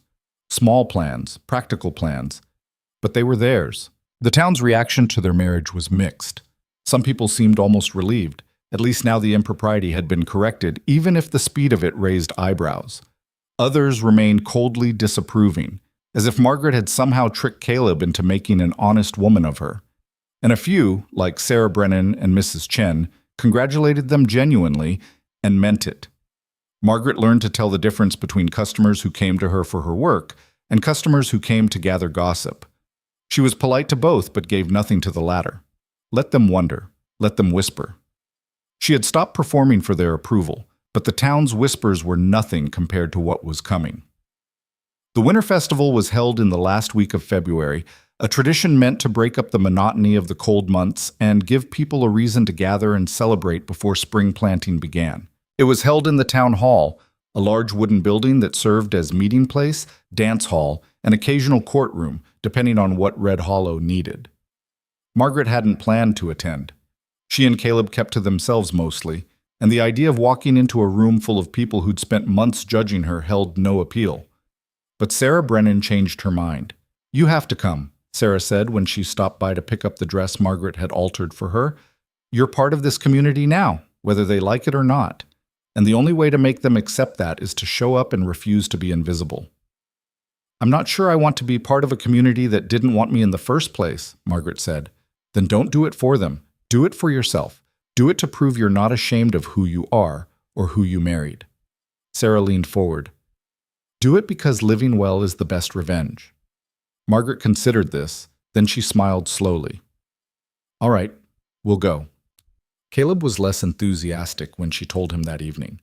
"You want to go to the Winter Festival?" He looked at her like she'd suggested swimming in the frozen creek. "Yes." "Margaret, those people have been nothing but cruel to you. Why would you want to spend an evening with them?" "Because I'm tired of hiding. I'm tired of acting like I've done something wrong when all I've done is survive and build a life I'm proud of." Margaret set down her sewing and looked at him directly. "We're married now. We're not going anywhere. They need to accept that, and the only way to make them is to stop acting like we're ashamed." Caleb was quiet for a long moment. Then he nodded slowly. "All right. If that's what you want, we'll go." "You don't have to if you don't want to." "I go where you go," Caleb said simply. "That's what marriage means." The night of the festival, Margaret wore her blue wedding dress and Caleb wore his good shirt. They rode into town together as the sun was setting, painting the snow-covered prairie in shades of orange and pink. The town hall was already lit up, warm light spilling from the windows, and they could hear music and laughter from inside. Margaret's stomach tightened with nerves, but she lifted her chin and took Caleb's offered arm. Together they walked up the steps and through the door. The hall fell silent. Not gradually, but all at once, like someone had fired a gunshot. Conversation stopped mid-sentence. Dancers froze. Even the fiddle player stumbled over his notes before trailing off into silence. Every eye in the room turned to stare at Margaret and Caleb standing in the doorway. Margaret felt the weight of those stares like physical pressure. She recognized most of the faces: the boarding house owner who'd turned her away, the saloon keeper who'd mocked her, the merchants and ranchers and their wives who'd whispered about her for months. They were all here, all staring, all waiting to see what would happen. For a moment, Margaret's courage wavered. This had been a terrible idea. They should leave. They should... Caleb's hand tightened on hers. When she glanced up at him, he was looking straight ahead, his expression calm and unmoved by the stares. He gave her hand a small squeeze, not pulling her forward, not pushing her back, just reminding her he was there. Margaret took a breath and stepped forward. The crowd parted slightly, creating a narrow path toward the refreshment tables. Margaret and Caleb walked through it together, and gradually, reluctantly, the noise of the festival resumed. Conversation started up again. The fiddle player found his rhythm. Dancers returned to the floor. But the stares didn't stop. They just became less obvious. Sarah Brennan appeared at Margaret's elbow almost immediately, her face bright with approval. "You came! I'm so glad. Come, let me introduce you to some people who actually have manners." She pulled Margaret away from Caleb, who gave a small nod of permission before heading toward the corner where the men were gathered. Sarah introduced Margaret to a handful of ranch wives, women who were polite, if not warm, who asked careful questions about her sewing work and complimented her dress. Margaret made small talk, smiled at appropriate moments, and tried to ignore the cold stares from other corners of the room. She was managing fairly well until she saw him. He was standing near the entrance, scanning the crowd with pale blue eyes that she would have recognized anywhere. He was older than she remembered, his sandy hair thinning at the temples, his face harder with deep lines around his mouth. But it was unmistakably him, Thomas Vance, the man she'd once called husband. Margaret's blood turned to ice. He hadn't seen her yet. He was talking to the boarding house owner, gesturing with his hands in that emphatic way he had when he wanted to seem important. Margaret turned away quickly, her heart hammering. What was he doing here? Red Hollow was hundreds of miles from where she'd left him. How had he found her? "Margaret, are you all right?" Sarah was looking at her with concern. "I'm fine. I just need some air." Margaret excused herself and headed toward the back door, keeping her face turned away from where Thomas stood. She slipped outside into the cold night, gasping in lungfuls of frozen air. He was here. After all this time, after all these miles, he'd found her. The door opened behind her and Margaret spun around, expecting Thomas. But it was Caleb, his expression immediately concerned. "What's wrong?" Margaret stopped, swallowed. "Thomas is here, my former husband. He's inside." Caleb went very still. "Are you sure?" "I'm sure. I saw him. He hasn't seen me yet, but it's only a matter of time." "Then we leave. Now." "No." Margaret surprised herself with the firmness of her answer. "No, I'm not running anymore. I ran once and it took me years to stop looking over my shoulder. I won't do it again." "Margaret, if he's dangerous..." "He's not dangerous, not physically. He's just..." She searched for the right word.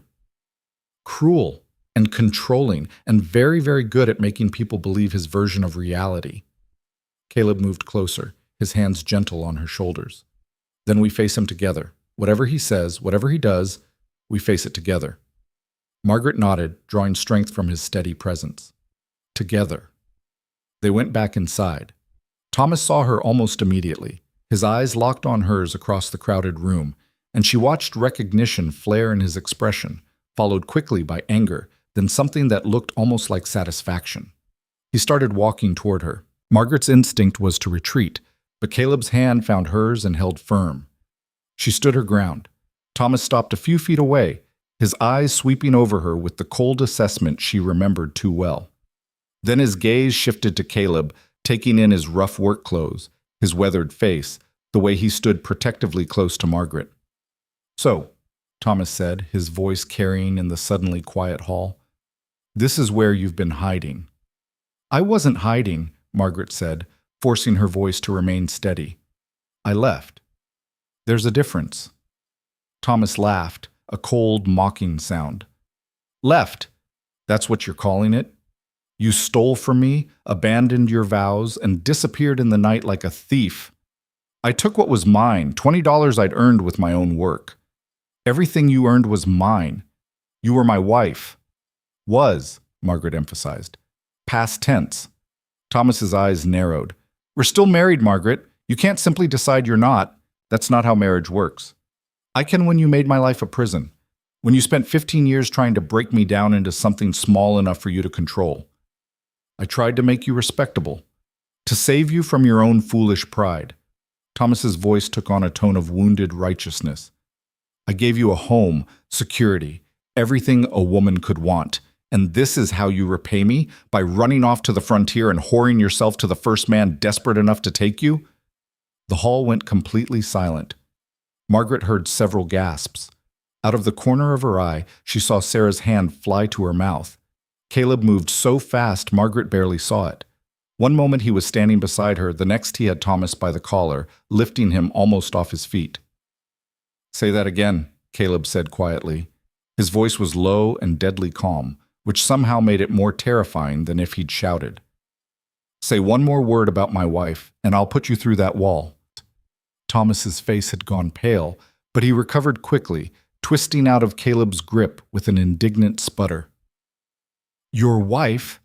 You think you can just... She's already married, to me." "Not anymore, she isn't." Caleb didn't raise his voice, but it carried through the silent hall like a whip crack. "She left you, she divorced you in every way that matters, and then she married me. Legally, 3 weeks ago. Justice Fletcher can confirm it if you doubt me." Thomas turned to Margaret, his expression a mix of rage and disbelief. "You married him? You left me and married this frontier nobody?" "Yes," Margaret said, and despite her fear, despite the old shame trying to claw its way back up her throat, her voice was strong. "I married him because he treats me like a human being instead of property, because he respects my work and my choices, because he makes me happy in ways you never did and never could." "Happy?" Thomas's voice dripped with contempt. "Look at you, Margaret. You're 45 years old, living in some shack on the prairie, doing menial sewing work for pennies. You've thrown away everything for what? For this?" He gestured at Caleb with undisguised disdain. "Yes," Margaret said simply. "For this, for him, for a life I chose instead of one I was trapped in." Thomas looked around the hall, clearly playing to the crowd now. "Do you all see what happens when women are allowed to make their own decisions? They abandon their duties, break their vows, and chase after the first bit of attention they receive." He turned back to Margaret. "You're pathetic. A middle-aged woman pretending she's still young enough to start over. Pretending anyone could actually want you for anything other than convenience." The words hit their mark. Margaret felt the old poison spreading. The voice that said he was right, that she was foolish, that she'd traded security for a fantasy that would inevitably crumble. But before the poison could take hold, Caleb spoke. "You're wrong." Thomas turned to him, sneering. "Excuse me. I said you're wrong." Caleb moved to stand beside Margaret, his hand finding hers again. "Margaret isn't pathetic. She's the bravest person I've ever met. She walked away from comfort and security because she valued her freedom more. She traveled alone across hostile territory. She survived being stranded and rejected and judged by an entire town. She built a business from nothing, and she chose to build a life with me, not because she needed me, but because she wanted to." He paused, his gray eyes boring into Thomas. "You couldn't break her in 15 years. What makes you think your words can break her now?" Thomas's face flushed dark red. "You don't know what you're talking about. I know Margaret. I know what she really is beneath this act of independence. She's weak. She's stronger than you'll ever be." Sarah Brennan's voice cut through the hall. She stepped forward, her chin raised. I've known Margaret for months now. She's done beautiful work for my family. She's honest and skilled and kind, and she doesn't deserve to stand here and listen to poison from a man who's so small he has to tear others down to feel tall. A murmur ran through the crowd. Margaret saw several women nodding. Thomas rounded on Sarah. You don't understand the situation. This woman is my wife. She was your wife. Mrs. Chen's accented voice came from the other side of the room. The tiny laundress stepped forward, her dark eyes fierce. She leave you. She marry new man. She happy now. You go away. More murmurs. More nods. Thomas looked around, clearly realizing he was losing the crowd. He changed tactics, his expression shifting to something wounded and sympathetic. I'm not the villain here, he said, his voice taking on a plaintive tone. I'm the wronged husband, abandoned by a wife who broke her sacred vows. I came here to bring her home, to forgive her, and restore our marriage. And instead I find her living in sin. There's no sin in a legal marriage, Justice Fletcher's dry voice came from near the refreshment table. The tired-looking man stepped forward, pulling a small book from his pocket. I married Caleb Rourke and Margaret Whitlock myself on February 7th. Completely legal. Witnessed and recorded. If you're claiming she's already married, I'll need to see proof. Thomas's mouth worked soundlessly. Do you have documentation of your marriage? Fletcher continued. A certificate? Church records? We were married in Boston. Then you'll need to present those documents to contest this marriage. Until then, as far as the law is concerned, Mrs. Rourke is legally married to Mr. Rourke. Fletcher closed his book with a snap. And if you continue to harass her, you'll be in violation of the peace. Thomas stared at the justice, then at Margaret, then at the crowd that was now watching him, with expressions ranging from skepticism to outright hostility. His face contorted with rage. You're all fools, he spat. You'll see what she really is. You'll see. He didn't get to finish. Caleb took a step forward, and something in his expression made Thomas stumble backward. You need to leave, Caleb said quietly. Now.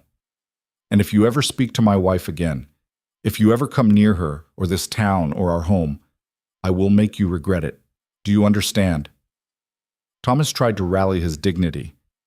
You can't threaten me. That wasn't a threat. That was a promise. Caleb's voice was flat and certain. Leave. Now. For a long moment, Thomas stood there, his face mottled with rage and humiliation.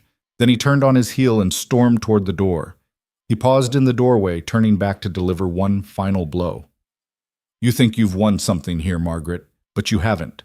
You're still the same frightened, worthless woman you always were. And one day you'll realize that, and you'll come crawling back, and I won't be there. Then he was gone, the door slamming behind him. The hall erupted in noise, everyone talking at once, voices overlapping in a chaos of opinion and judgment, and surprisingly, support. Margaret stood frozen, shaking. She'd done it. She'd faced him, and she'd survived. Caleb's arms came around her, pulling her against his chest. You're all right, he murmured into her hair. You're safe. I've got you. Margaret buried her face in his shoulder and let herself shake, let herself feel the terror she'd been holding back. But beneath the fear was something else, a fierce, blazing triumph. She'd stood her ground. She'd told the truth. And the town, the same town that had rejected her months ago, had stood with her. Sarah appeared beside them, her hand gentle on Margaret's back. You were magnificent, she said softly. Both of you. Other people approached. Ranchers and their wives, merchants, even the doctor who'd turned her away months ago. They offered quiet words of support, apologies for believing Thomas's performance, congratulations on her marriage. Not everyone, the boarding house owner and her ilk remained coldly disapproving in the corner, but enough. More than enough.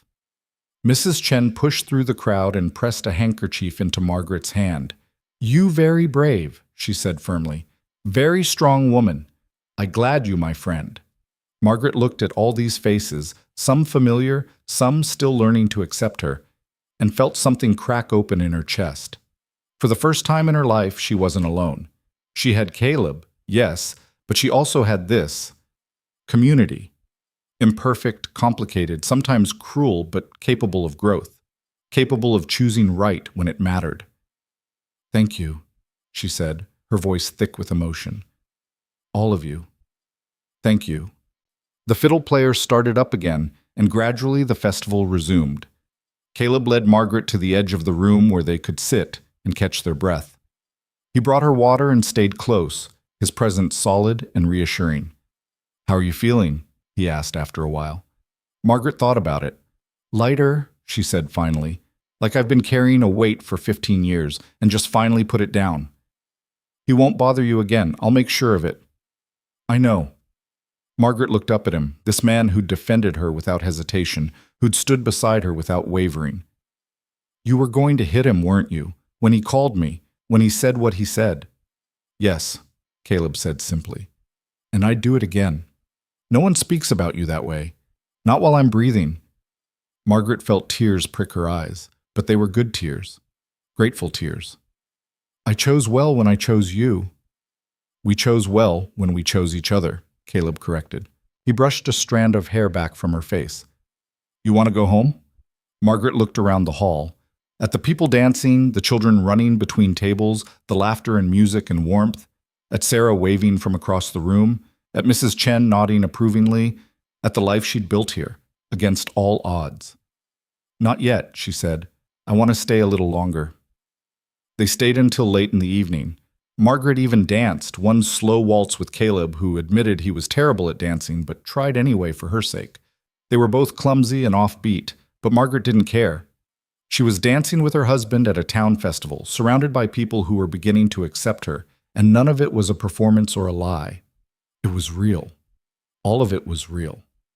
When they finally left, riding home under a sky full of stars, Margaret felt something she'd never quite felt before.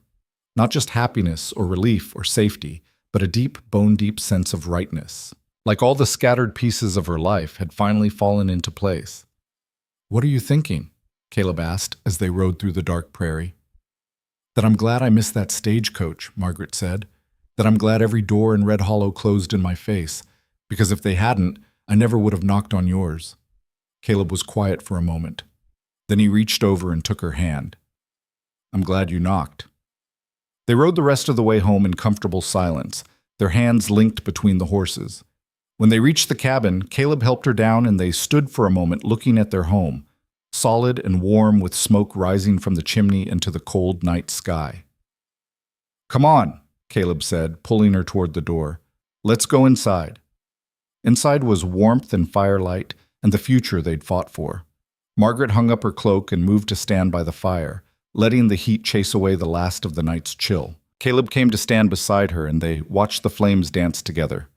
"He was wrong, you know," Caleb said quietly. "Thomas, about all of it. You're not worthless. You're not pathetic. You're extraordinary." Margaret leaned against him, feeling his arm come around her shoulders. "I'm just me." Exactly.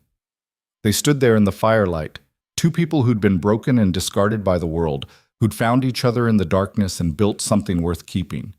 The town might whisper. Thomas might spread poison from wherever he'd slithered off to. Winter might howl outside their door. But inside they were safe. They were together. They were home. And that was more than enough. That night, lying in bed beside her husband, Margaret thought about the woman she'd been when she first arrived in Red Hollow, desperate, frightened, alone, convinced she deserved whatever cruelty the world dealt her. And she thought about the woman she was now, married to a good man, building a business, standing up to her past, surrounded by the beginnings of community.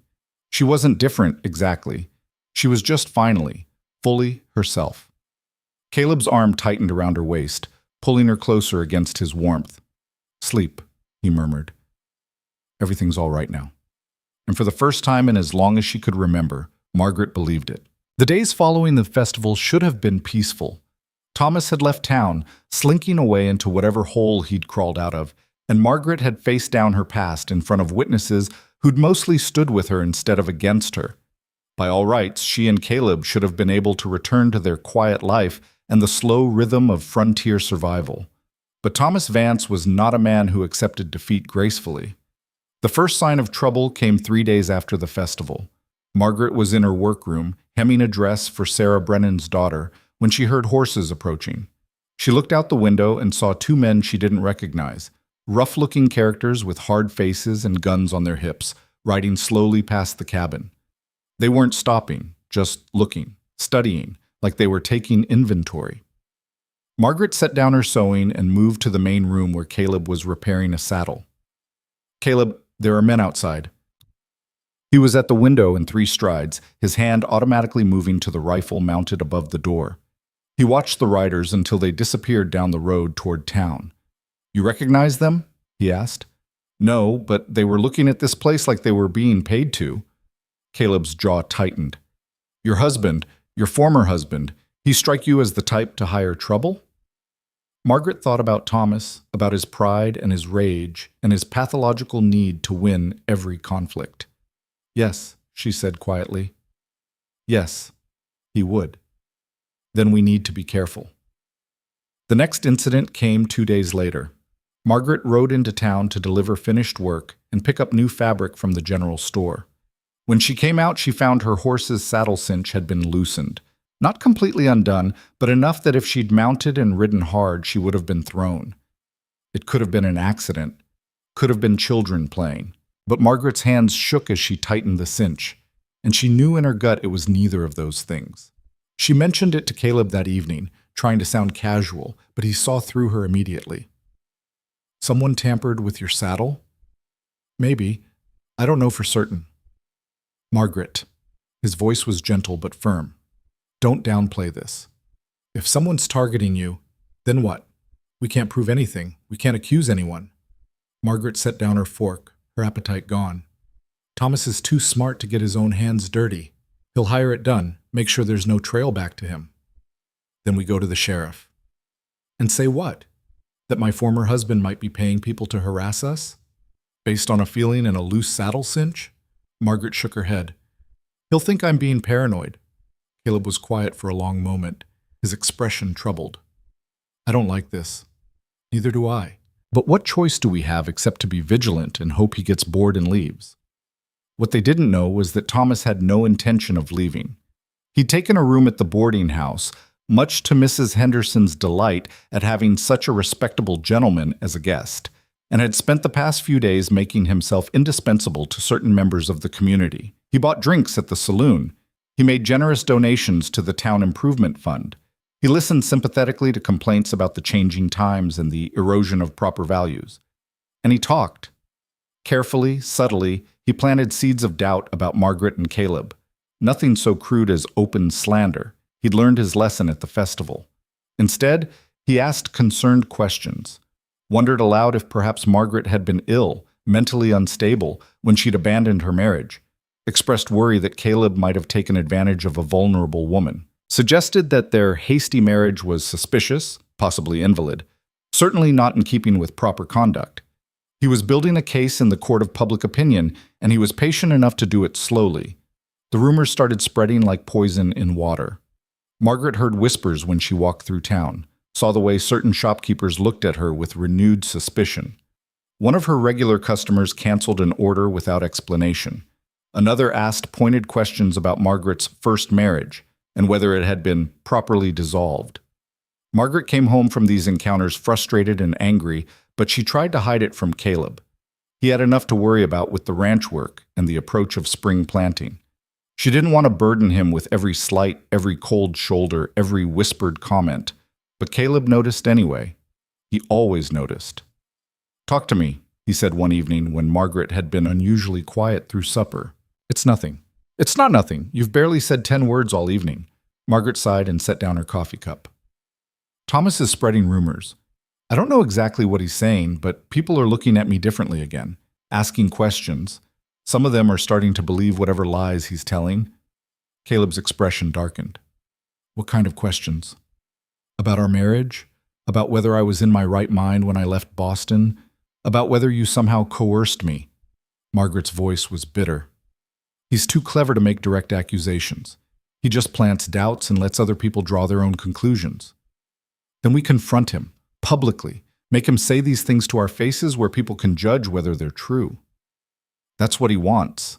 He wants us to react, to look desperate or defensive. It'll just feed into whatever narrative he's building. Margaret rubbed her face tiredly. We need to ignore him, keep living our lives. Eventually he'll give up and leave.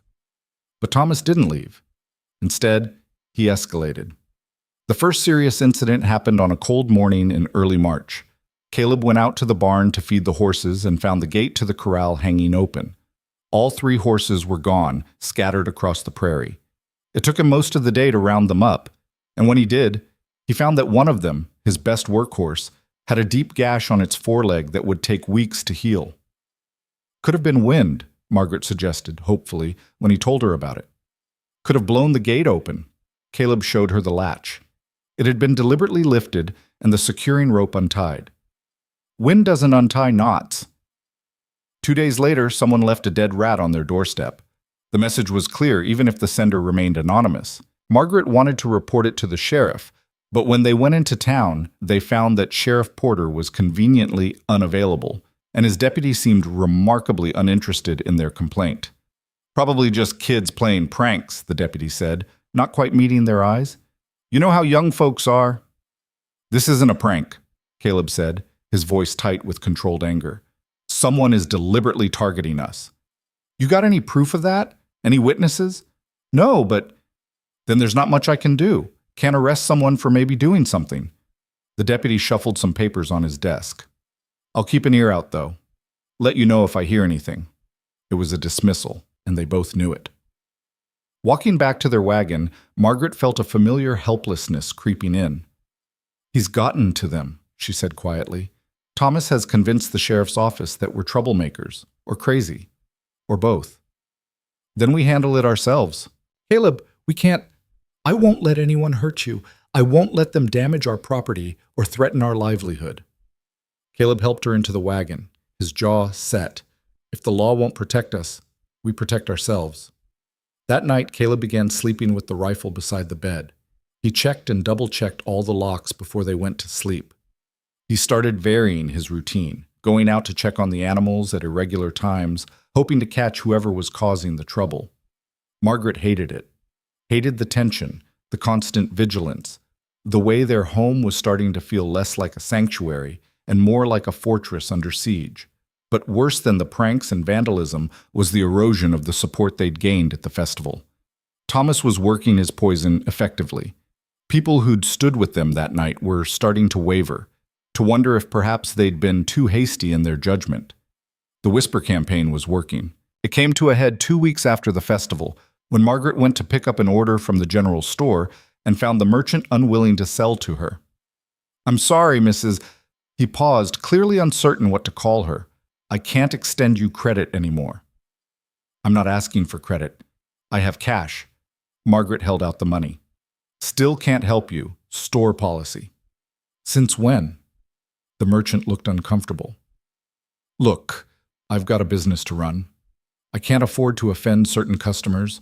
Mr. Vance has been very generous to this town, and he's made it clear that he'd consider it a personal favor if people stopped enabling your situation. Margaret felt cold fury rising in her chest. Enabling my situation? You mean selling me fabric so I can do my work? I'm sorry. You'll have to take your business elsewhere. There is nowhere else. This is the only general store in 50 miles. The merchant just shook his head and turned away. Margaret left the store empty-handed and humiliated.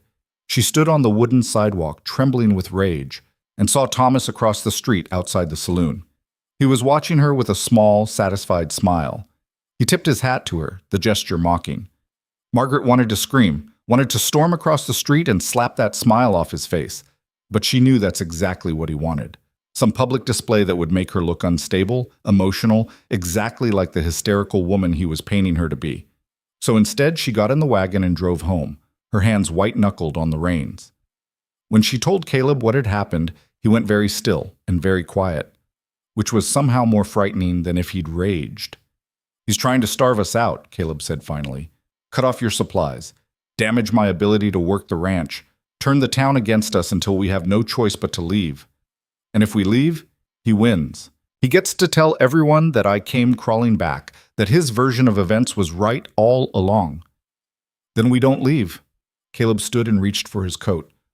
I'm going into town. Caleb, what are you... I'm going to have a conversation with Thomas Vance. A private conversation where I explain very clearly what will happen if he doesn't leave Red Hollow. Margaret grabbed his arm. No, that's what he wants. He wants you to threaten him, to give him an excuse to go to the sheriff and claim you're dangerous. He's probably already laying the groundwork for exactly that scenario. Then what do you suggest? We just let him destroy everything we've built? I suggest we be smarter than him. Margaret's mind was racing. He's won over the town by being charming and generous and planting subtle doubts. We need to counter that, but we can't do it the same way. We need to remind people who we actually are, not who Thomas says we are. How? Margaret thought about it. Then slowly an idea began to form. Sarah Brennan, Mrs. Chen, the other people who stood with us at the festival. They know the truth. We need to reach out to them, remind them why they supported us in the first place, and we need to keep being exactly who we've always been, honest, hardworking, part of this community. We don't engage with Thomas's lies.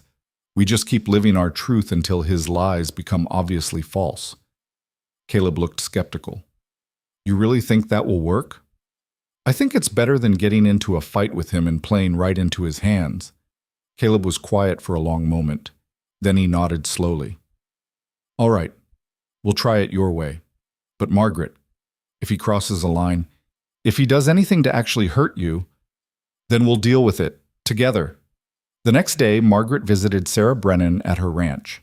She brought the finished dress for Sarah's daughter and refused to take payment for it. Consider it a gift, Margaret said. You stood up for me when you didn't have to. That's worth more than any amount of money. Sarah looked troubled. Margaret, I've been hearing things. About you and Thomas. About your marriage to Caleb.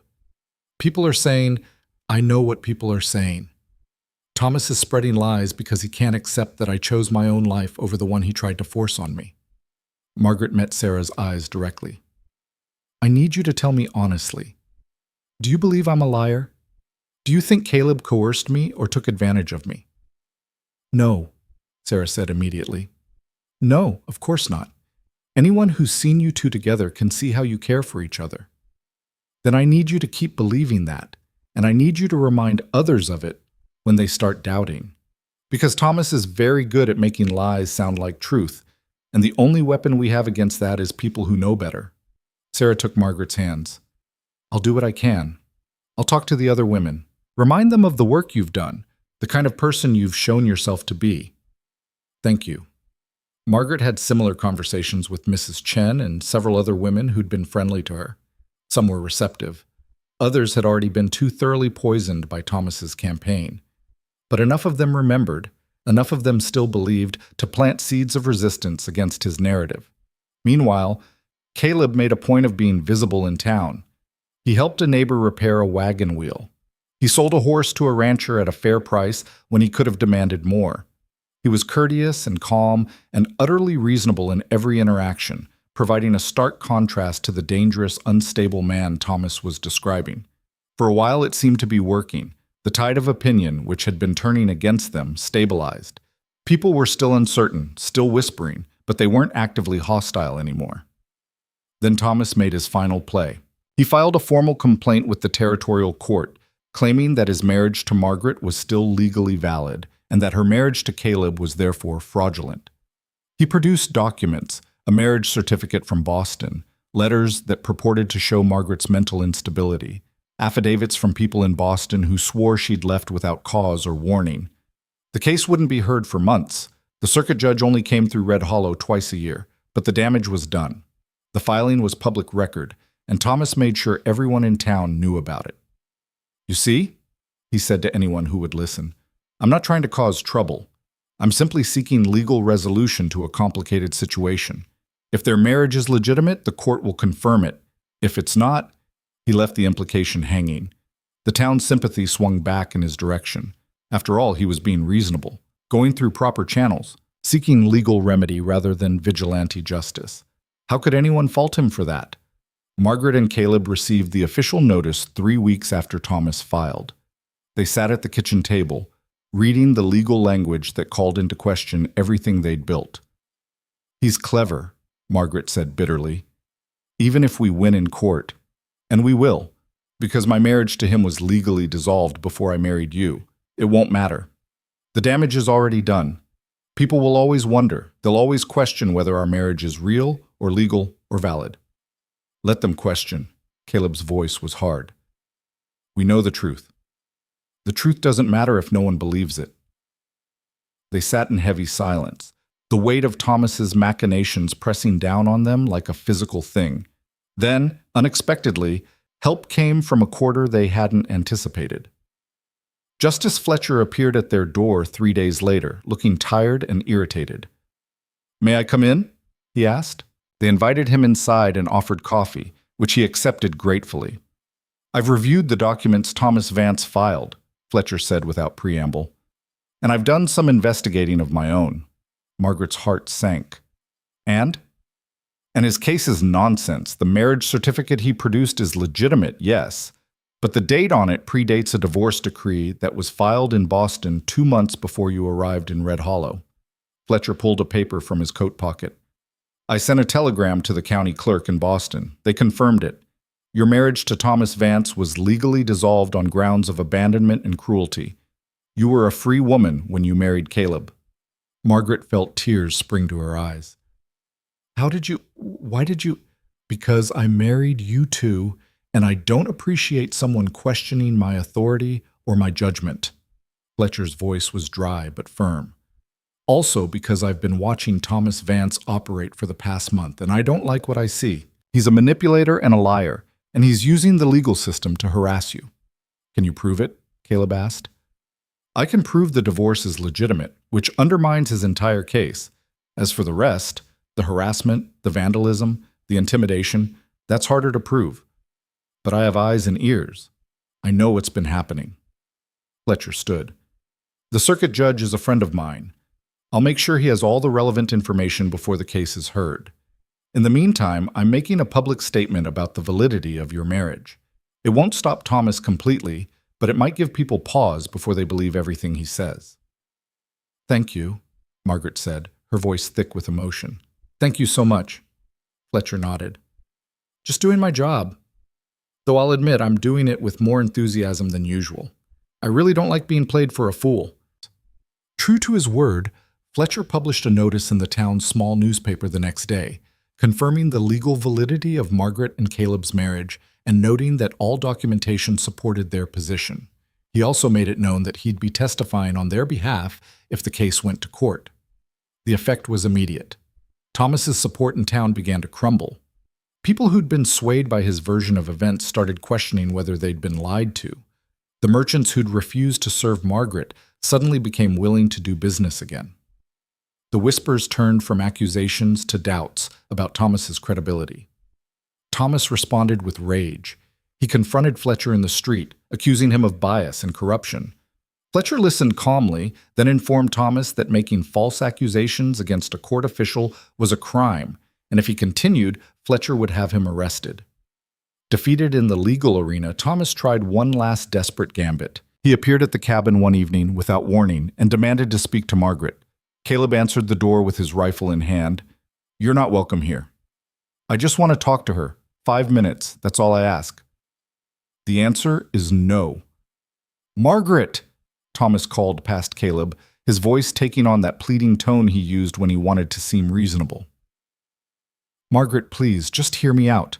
I've come all this way. I deserve at least a conversation." Margaret appeared in the doorway beside Caleb. Her face was calm, her voice steady. "You deserve nothing from me, Thomas. You had 15 years to speak to me as if I mattered, and you spent every one of those years trying to convince me I didn't. I'm done listening to you." "I loved you," Thomas said, and for a moment he almost sounded sincere. "I still do. I know I made mistakes, but I can change. We can start over."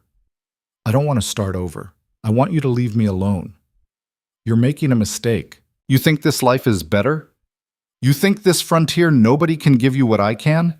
Thomas's mask was slipping, his true nature showing through. "You're 45 years old, Margaret. How much longer do you think he'll want you? How long before he realizes you're too old, too used up, too damaged to be worth the trouble? Caleb raised the rifle, not quite pointing it at Thomas, but making the threat clear. Leave. Now. You're going to regret this, Thomas said, his voice shaking with rage. Both of you. You're going to wake up one day and realize you threw away everything for nothing. The only thing I regret, Margaret said clearly, is that I didn't leave you sooner. Now get off our property before my husband shoots you for trespassing. Thomas stared at her, his face contorted with fury and disbelief. Then he turned and walked back to his horse, mounted clumsily, and rode away into the darkness. Margaret watched him go and felt the last chains of her old life fall away. Caleb lowered the rifle and pulled her into his arms. You all right? Yes. And surprisingly, she was. I'm perfect. Thomas left Red Hollow the next morning. No one saw him go, but the boarding house owner confirmed he'd settled his bill and packed his belongings before dawn.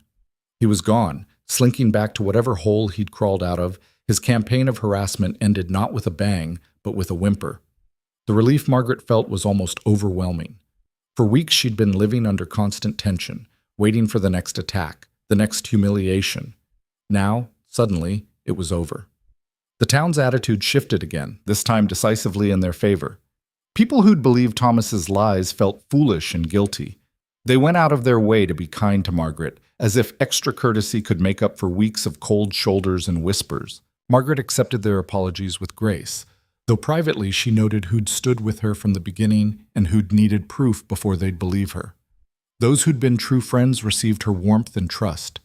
Those who'd wavered got her politeness and nothing more. Life settled back into its rhythm. Spring came to the prairie with a rush of green and bird song. Caleb began planting crops, and Margaret expanded her sewing business, taking on more customers now that the cloud of scandal had lifted. They worked side by side, building their homestead into something sustainable and prosperous. One evening, sitting by the fire after a long day of work, Caleb reached over and took Margaret's hand. "I've been thinking," he said. "About what?" "About how close we came to losing this, to letting Thomas destroy everything we'd built." He turned to look at her. "I don't ever want to feel that powerless again." "We weren't powerless. We fought back. We survived. But we didn't win on our own. We needed Fletcher, needed the people who believed in us." Caleb paused. "I'm grateful for them. But I want to make sure we're never that dependent on others' goodwill again." "What do you mean?" "I mean, we need to be stronger, more self-sufficient. We need to build something solid enough that no one can shake it, no matter how hard they try." He squeezed her hand. "I want to expand the ranch, buy more land, more cattle, build a real business. I want us to have security that doesn't depend on anyone else's approval." Margaret thought about it. Then she smiled. "Then that's what we'll do." They spent the rest of the evening making plans, dreaming aloud about the future they'd build together. And for the first time since Thomas had appeared in Red Hollow, Margaret felt like they could breathe again. The danger had passed. The battle had been won. And their life together, built on honesty and partnership and stubborn refusal to be broken, was stronger for having survived it. Spring transformed the prairie from brown desolation into rolling waves of green that stretched endlessly under skies so blue they hurt to look at. Margaret stood at the cabin window watching Caleb work in the field, turning soil that hadn't been planted in 3 years, and felt something settle deep in her chest, a contentment so profound it was almost frightening. They'd survived Thomas. They'd survived the town's judgment. They'd survived winter and isolation and every test the frontier had thrown at them. Now, finally, they could focus on building instead of just surviving. The plans they'd made that evening by the fire were already taking shape. Caleb had bought 20 head of cattle from a rancher 2 counties over, using money he'd been saving for years. Margaret had expanded her sewing operation, taking on 2 women from town as occasional help when orders got too heavy for her to handle alone. The cabin itself was growing. Caleb had started building an addition that would give them a proper bedroom and expand Margaret's workroom. Everything was moving forward. Everything was getting better. Then the blizzard came. It arrived in late March, which was late for such storms but not unheard of. The sky turned iron gray one morning, and by noon the first flakes were falling. Within an hour, the world had disappeared into a wall of white. Caleb came in from securing the barn, his coat thick with snow, his face red from the wind. "It's going to be bad," he said, stamping his boots by the door. "The animals are sheltered, and we've got enough wood to last a week if we're careful. We just need to sit tight and wait it out." They spent the day inside, watching the snow pile higher and higher against the windows. The wind howled like something alive and angry, shaking the cabin walls. By evening, the temperature had dropped so low that frost formed on the inside of the windows, despite the fire burning hot in the hearth. Margaret made supper while Caleb reinforced the door against the wind. They ate together, talking quietly about nothing important, both trying to ignore the violence of the storm outside. When they went to bed, Caleb held her close, his body warm against hers. "Sleep," he murmured into her hair. "Everything will look better in the morning." But morning brought no improvement. If anything, the storm had intensified. The wind screamed across the prairie with such force that the cabin timbers groaned. Snow had drifted 6 feet high against the north wall. When Caleb tried to open the door to check on the livestock, the wind nearly tore it from his hands. "I have to get to the barn," he said, pulling on his heaviest coat. "The animals need water." "Caleb, you can't go out in this. You'll get lost before you make it 20 feet. "I've weathered worse. I'll rope myself to the porch, follow it to the barn." He was already wrapping a heavy rope around his waist. "I'll be fine, Margaret. I know what I'm doing." She wanted to argue, to forbid him from going, but she knew it would be useless. The animals depended on him, and Caleb took his responsibilities seriously. So she helped him tie the rope and watched him disappear into the white chaos, her heart in her throat. He was gone for what felt like hours, but was probably only 30 minutes. When he finally stumbled back through the door, he was covered in snow and shaking with cold, but he was alive. "Animals are fine," he said through chattering teeth. "Plenty of hay and shelter." Margaret stripped off his wet clothes and wrapped him in blankets by the fire. She made hot coffee and watched him drink it, noting the way his hands shook even after the warmth started to return. The storm lasted 3 days. 3 days of howling wind and blinding snow, of rationing firewood and eating simple meals because cooking required heat they couldn't spare. 3 days of being trapped in an increasingly cold cabin while the world outside tried to kill anything foolish enough to venture into it. On the 4th day, the storm broke. The wind died, the snow stopped, and an eerie silence settled over the prairie. Caleb went out to assess the damage while Margaret started heating water for washing. He came back pale and grim. "What is it?" Margaret asked. "Lost 2 of the new cattle. They wandered from the shelter and froze. The rest are all right, but it's a blow." He sat down heavily at the table. "That's $200 gone. Money we needed for spring planting." Margaret put her hand on his shoulder. "We'll manage. We always do." But that night, Caleb started coughing. Just a small cough at first, easy to dismiss. But by morning, it had worsened, and his skin felt hot to the touch. "You have a fever," Margaret said, pressing her hand to his forehead. "I'm fine. Just a cold from being out in the storm." Caleb tried to stand and swayed, catching himself on the table. "You're not fine. Get back in bed." For once, Caleb didn't argue. That alone told Margaret how sick he really was. By afternoon, the fever was raging. Caleb lay in bed, shaking with chills one moment and burning up the next. His cough was deep and rattling, the kind of cough that spoke of fluid in the lungs. Margaret tried every remedy she knew: cool cloths for the fever, warm compresses for his chest, tea made from herbs Mrs. Chen had given her months ago. Nothing seemed to help. "I should get the doctor," Margaret said. "No." Caleb's voice was hoarse. "Can't afford it. I'll be fine." "Caleb, I'll be fine," he insisted, then was seized by a coughing fit so violent Margaret had to help him sit up so he wouldn't choke. She made the decision then, money or no money, she was getting help. She saddled the horse and rode into Red Hollow through melting snow and mud. The doctor was at the saloon treating a miner who'd broken his arm. When Margaret explained the situation, he followed her back to the cabin, his expression growing more serious when he heard Caleb's cough from outside the door. The examination was brief. The doctor listened to Caleb's lungs, checked his fever, looked at his eyes and throat. "Pneumonia," he said quietly, pulling Margaret aside. "Pretty advanced." The exposure during the storm, combined with exhaustion and cold, his lungs are full of fluid. Can you treat it? The doctor's expression was grave. I can try, but Mrs. Rourke, you need to understand, pneumonia this severe in a man his age, after that kind of exposure, the mortality rate is high, very high. Margaret felt the floor tilt beneath her feet. What are you saying?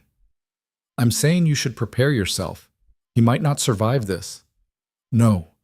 The word came out fierce and certain. No, he's going to survive. Tell me what to do and I'll do it. The doctor gave her instructions. Keep him warm. Force fluids. Watch for signs that the fever was breaking or getting worse. Try to help him cough up the fluid in his lungs.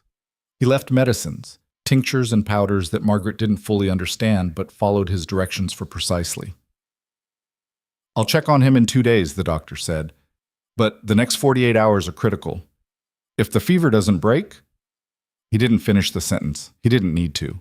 Margaret paid him with money from her sewing box, money she'd been saving for fabric, and watched him right away. Then she went back inside and began the fight for her husband's life. The first night was terrible. Caleb's fever spiked so high he became delirious, calling out for Sarah and Emily, reliving the accident that had killed them 8 years ago. Margaret held him and whispered that they were all right, that everyone was safe, even as tears streamed down her face. By morning, he'd grown quieter, but that was almost worse. He lay still and pale, his breathing shallow and labored, and Margaret had to lean close to make sure he was still breathing. She didn't sleep. She sat beside the bed with cool cloths, changing them every few minutes as his fever burned through them. She spooned water and broth into his mouth whenever he was conscious enough to swallow. She talked to him constantly, telling him about her plans for the garden, about the dress she was making for Sarah's daughter, about the future they were building together. You don't get to leave me, she said fiercely, wringing out another cloth. We survived too much for you to die from a cold. You hear me, Caleb Rourke? You fought for me when Thomas came. You stood beside me when the whole town turned against us. Now I'm fighting for you, and you're going to help me win. The second night was worse than the first. Caleb's breathing became so labored that Margaret could hear the fluid rattling in his lungs with each breath. His fever was so high that the cloths dried almost instantly against his skin. Several times she thought he'd stopped breathing, and she'd shake him gently until he gasped and coughed. Margaret prayed that night, though she wasn't sure who she was praying to. She bargained with the universe, with fate, with whatever power might be listening. She'd give anything, her business, her savings, years off her own life, if only Caleb would survive. Just before dawn, she must have fallen asleep in the chair beside the bed, exhausted beyond endurance. She woke to the sound of Caleb coughing, deep, productive coughs that brought up the fluid that had been drowning his lungs. She was at his side immediately, helping him sit up, holding a basin while he coughed up what looked like half the prairie. When the fit finally subsided, he lay back against the pillows, breathing hard but breathing clearer than he had in days. Margaret pressed her hand to his forehead. Still hot, but not the terrifying inferno it had been. The fever was breaking. Margaret? Caleb's voice was barely a whisper, but it was lucid, aware. I'm here. I'm right here. What happened? Pneumonia. You've been sick for 3 days. She smoothed his hair back from his forehead. But you're going to be all right. The fever's breaking. Caleb's eyes closed. Thought I was dying. So did I, Margaret admitted, her voice shaking. So did the doctor. But you're too stubborn to die. A ghost of a smile touched Caleb's lips. Then he was asleep again. Real sleep this time, not the fever-driven delirium of the past days. Margaret sat back in her chair and let herself cry. Great! Shuddering sobs of relief and exhaustion and fear finally released. She'd been strong for 3 days, refusing to let herself feel the terror of losing him. Now that the immediate danger had passed, the emotions crashed over her like a wave. She cried until she had no tears left. Then she washed her face, changed into clean clothes, and went to make broth for when Caleb woke. The doctor came that afternoon and examined Caleb with evident surprise. I'll be honest, Mrs. Rourke. I didn't expect to find him alive. He's strong, Margaret said simply. No, you're strong. Most people would have given up, let the fever take him. But you fought for him. The doctor packed up his bag. Keep doing what you're doing. It'll be weeks before he's fully recovered, but he's past the worst of it. Caleb's recovery was slow and frustrating. For a man used to working from dawn to dusk, being confined to bed was torture. He tried to get up several times in the first week, only to collapse from weakness before he made it to the door. Margaret had to be firm, even when he argued. "You're staying in bed until you can walk to the barn and back without passing out," she said. "The animals, I'm handling the animals. I'm handling everything. Your job is to rest and heal." "Margaret, I can't let you do all the work alone." "Yes, you can. Because if you push yourself too hard too soon, you'll relapse and end up even sicker. Then I'll really be doing everything alone." She softened her tone. "Please, Caleb, let me take care of you the way you took care of me." So Caleb stayed in bed, and Margaret ran the ranch.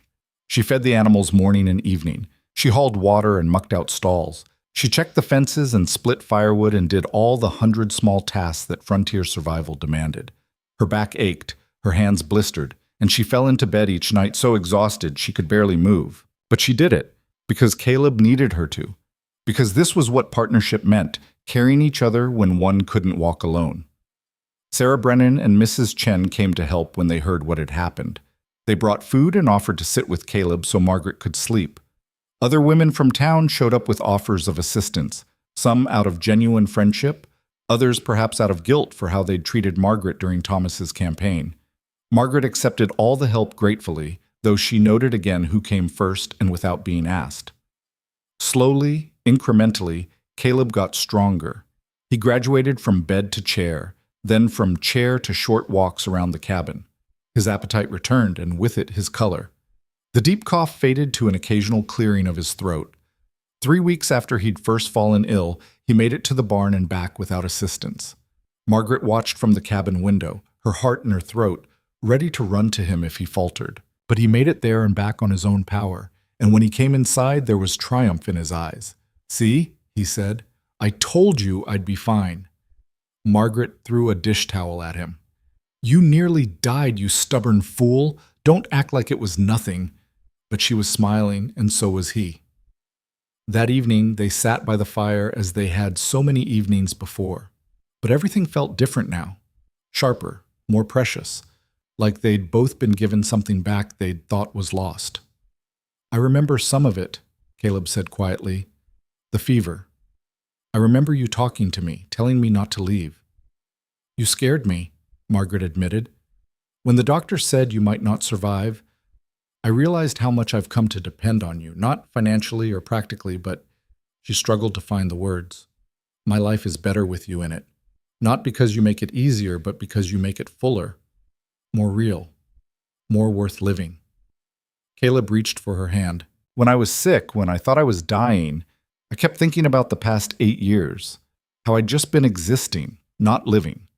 Going through the motions because stopping seemed harder than continuing." He turned to look at her. "You gave me a reason to live again, a future to work toward instead of just a past to mourn. And lying there thinking I might lose that, lose you, it was the first time in years I felt genuinely afraid. You didn't lose me. You're not getting rid of me that easily." "Good, because I have plans for us." Caleb's grip tightened on her hand. "When I'm strong enough, we're going to expand this ranch into something that can support us for decades. We're going to build a real house, not just this cabin. We're going to make this place into a home where people know they can find help if they need it, the way you found help here." "A home for strays?" Margaret smiled.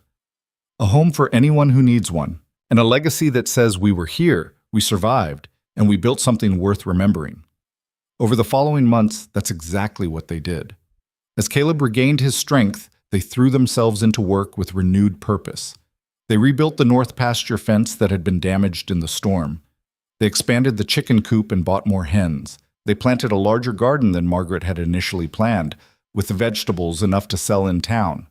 Word spread about their ranch, about the fair prices Caleb charged for horses, about the quality of Margaret's sewing, about the fact that they'd help neighbors in trouble even when they couldn't pay. People started seeking them out, not just for business, but for advice, for assistance. for the kind of steady support that was rare on the harsh frontier. A young couple showed up one evening, their wagon broken down a mile from the cabin. Caleb helped the husband repair the wheel while Margaret fed the wife, who was heavily pregnant. When the work was done, the couple offered payment, but Caleb waved it away. "Just help someone else when you can," he said. "That's payment enough?" Margaret watched the exchange and thought about herself 8 months earlier, desperate and stranded, finding help at this very cabin.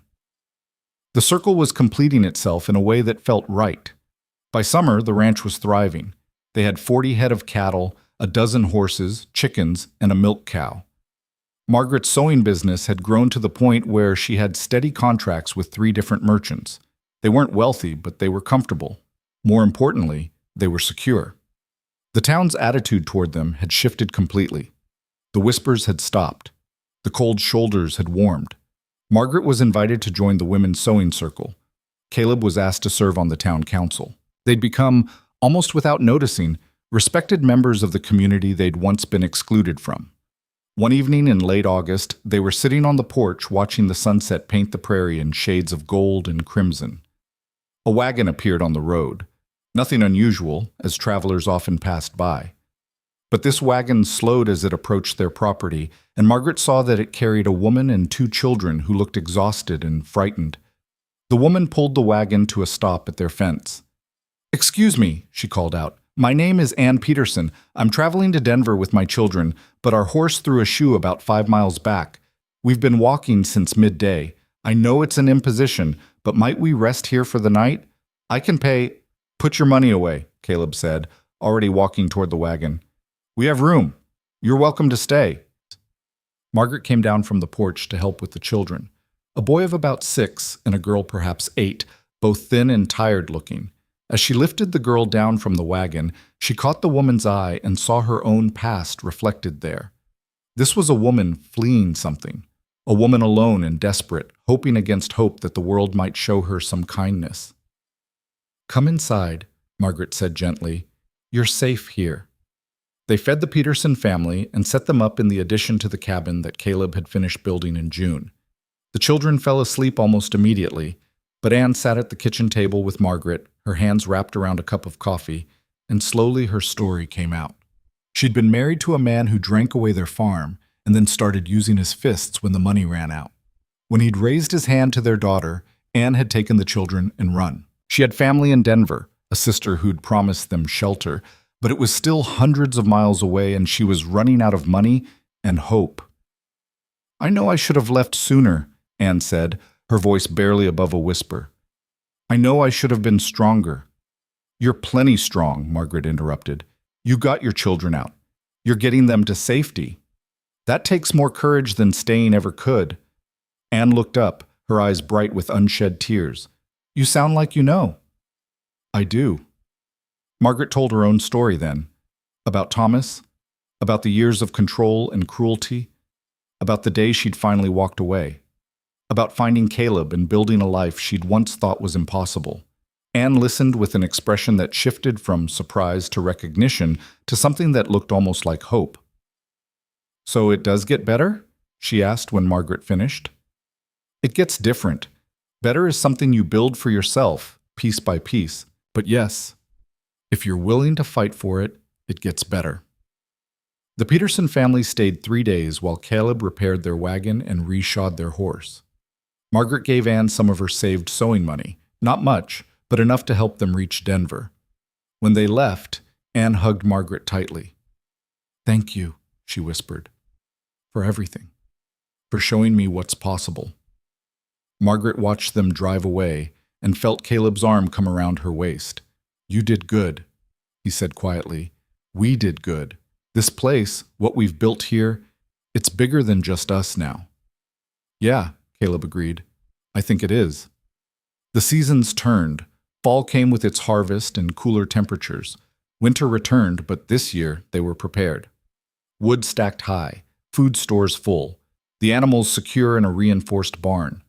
They weathered the cold months in comfort, spending long evenings by the fire talking and planning and simply being together. Spring came again, and with it the anniversary of the day Margaret had first knocked on Caleb's door. Neither of them mentioned it, but both remembered. They'd survived a full year together, through scandal and harassment, through illness and hardship, through every test the frontier and human cruelty could devise. And they'd done more than survive. They'd built something real and lasting, a home, a business, a partnership that grew stronger with each challenge they faced. One evening in April, a traveler stopped at their fence. He was a young man, maybe 25, with uncertain eyes and worn clothes. "Excuse me," he called. "I'm looking for work, any kind of work. I can dig, build, tend animals, whatever you need. I won't cause trouble and I don't need much pay. Just a chance."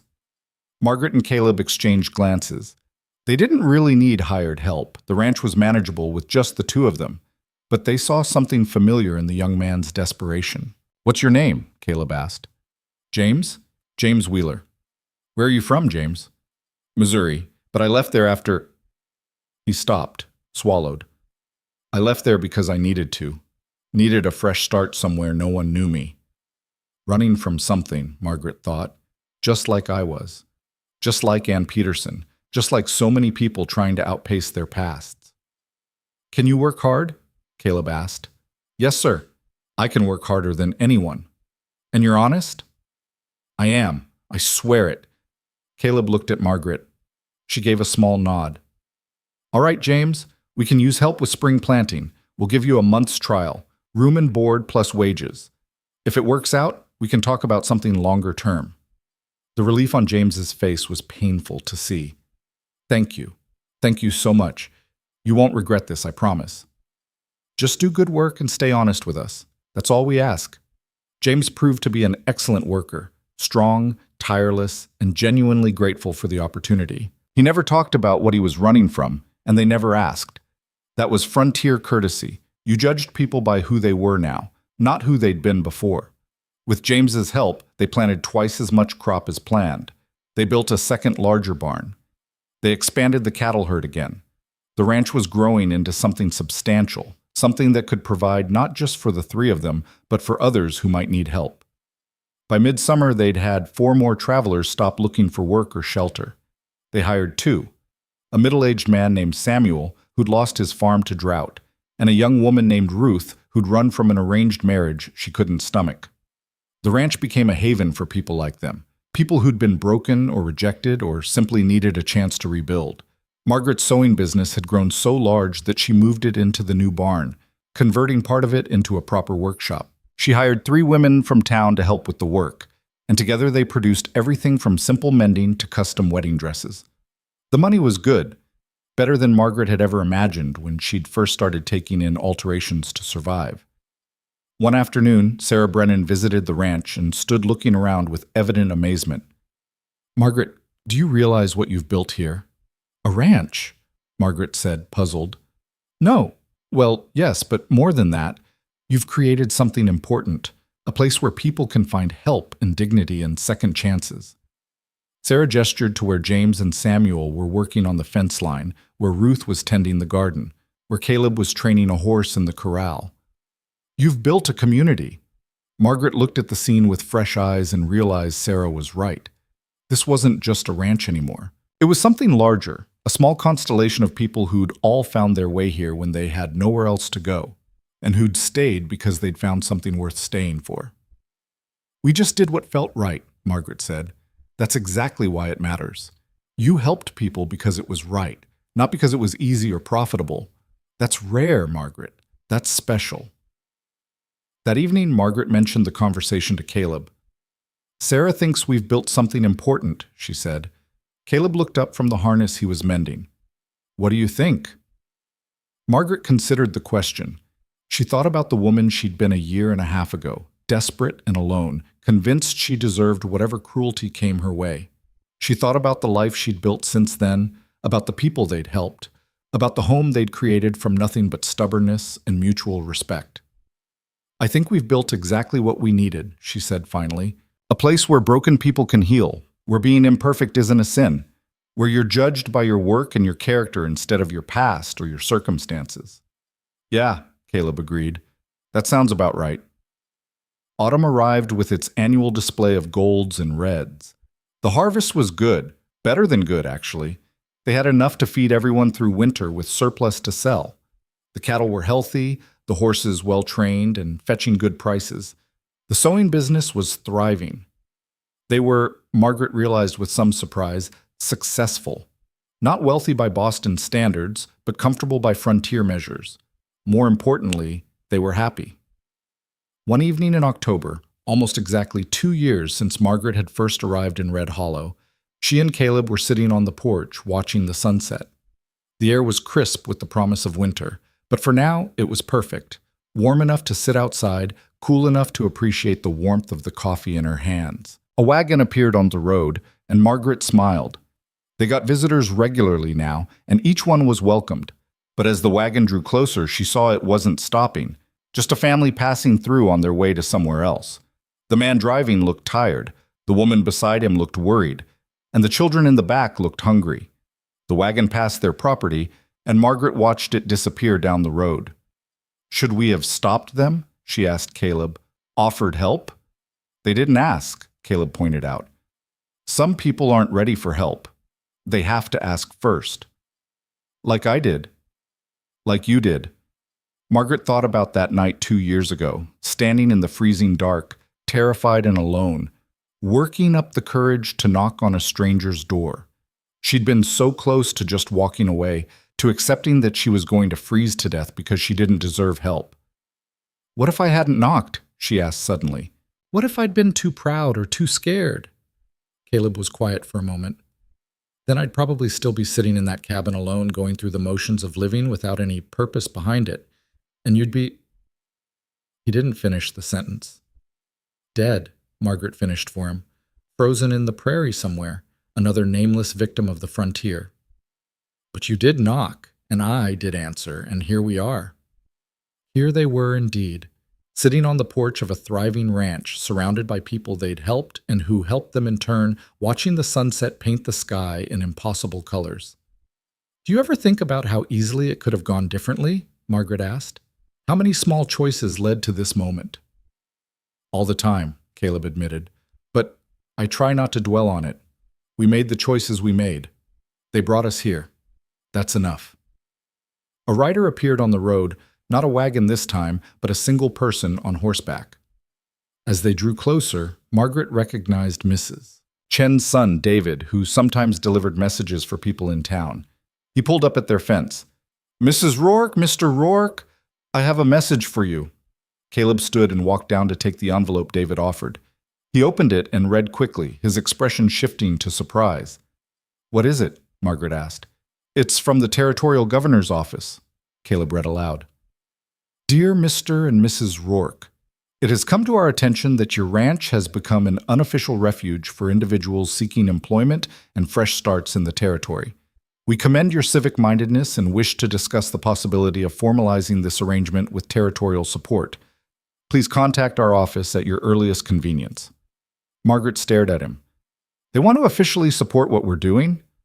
"Apparently," Caleb kept reading, "there's mention of potential funding for expansion, assistance with legal issues that might arise, recognition as an official resettlement station." He looked up, bemused. "I think they want to turn us into some kind of government program." "What do you want to do?" Caleb folded the letter and looked at their ranch, at the buildings they'd repaired and built, at the fields they'd planted, at the people moving around doing the work that kept everything running, at the life they'd created from nothing but need and determination. "I want to think about it," he said finally. "This is good what we have here. I don't want to ruin it by making it too big or too official, but if they can help us help more people." He turned to Margaret. "What do you think?" "I think we should be very careful," Margaret said slowly. "We built this because it's what we needed. We help people because we remember what it was like to need help. If we turn it into a government program, will it still be that, or will it become something else?" "Good point." They sat with the question through the evening and into the night. In the end, they decided to meet with the governor's representative, but make no commitments. Whatever they built, it would be on their terms, true to the values that had created it in the first place. Winter settled in again, their third winter together. This one was easier than the previous two. They had systems in place now, experience to draw on, resources to weather any storm. The ranch hummed along even in the coldest months, and the expanded cabin held everyone comfortably. On Christmas Eve, they gathered everyone for a simple celebration, James and Samuel and Ruth, plus 2 new arrivals who'd come seeking work in November. Margaret cooked a feast with ingredients they'd grown and raised themselves.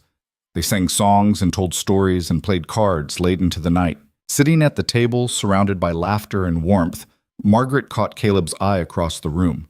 He smiled at her, that rare, genuine smile that still made her heart skip, and raised his glass in a small, private toast. To us, the gesture said, to surviving, to building something worth keeping. Margaret raised her own glass in response.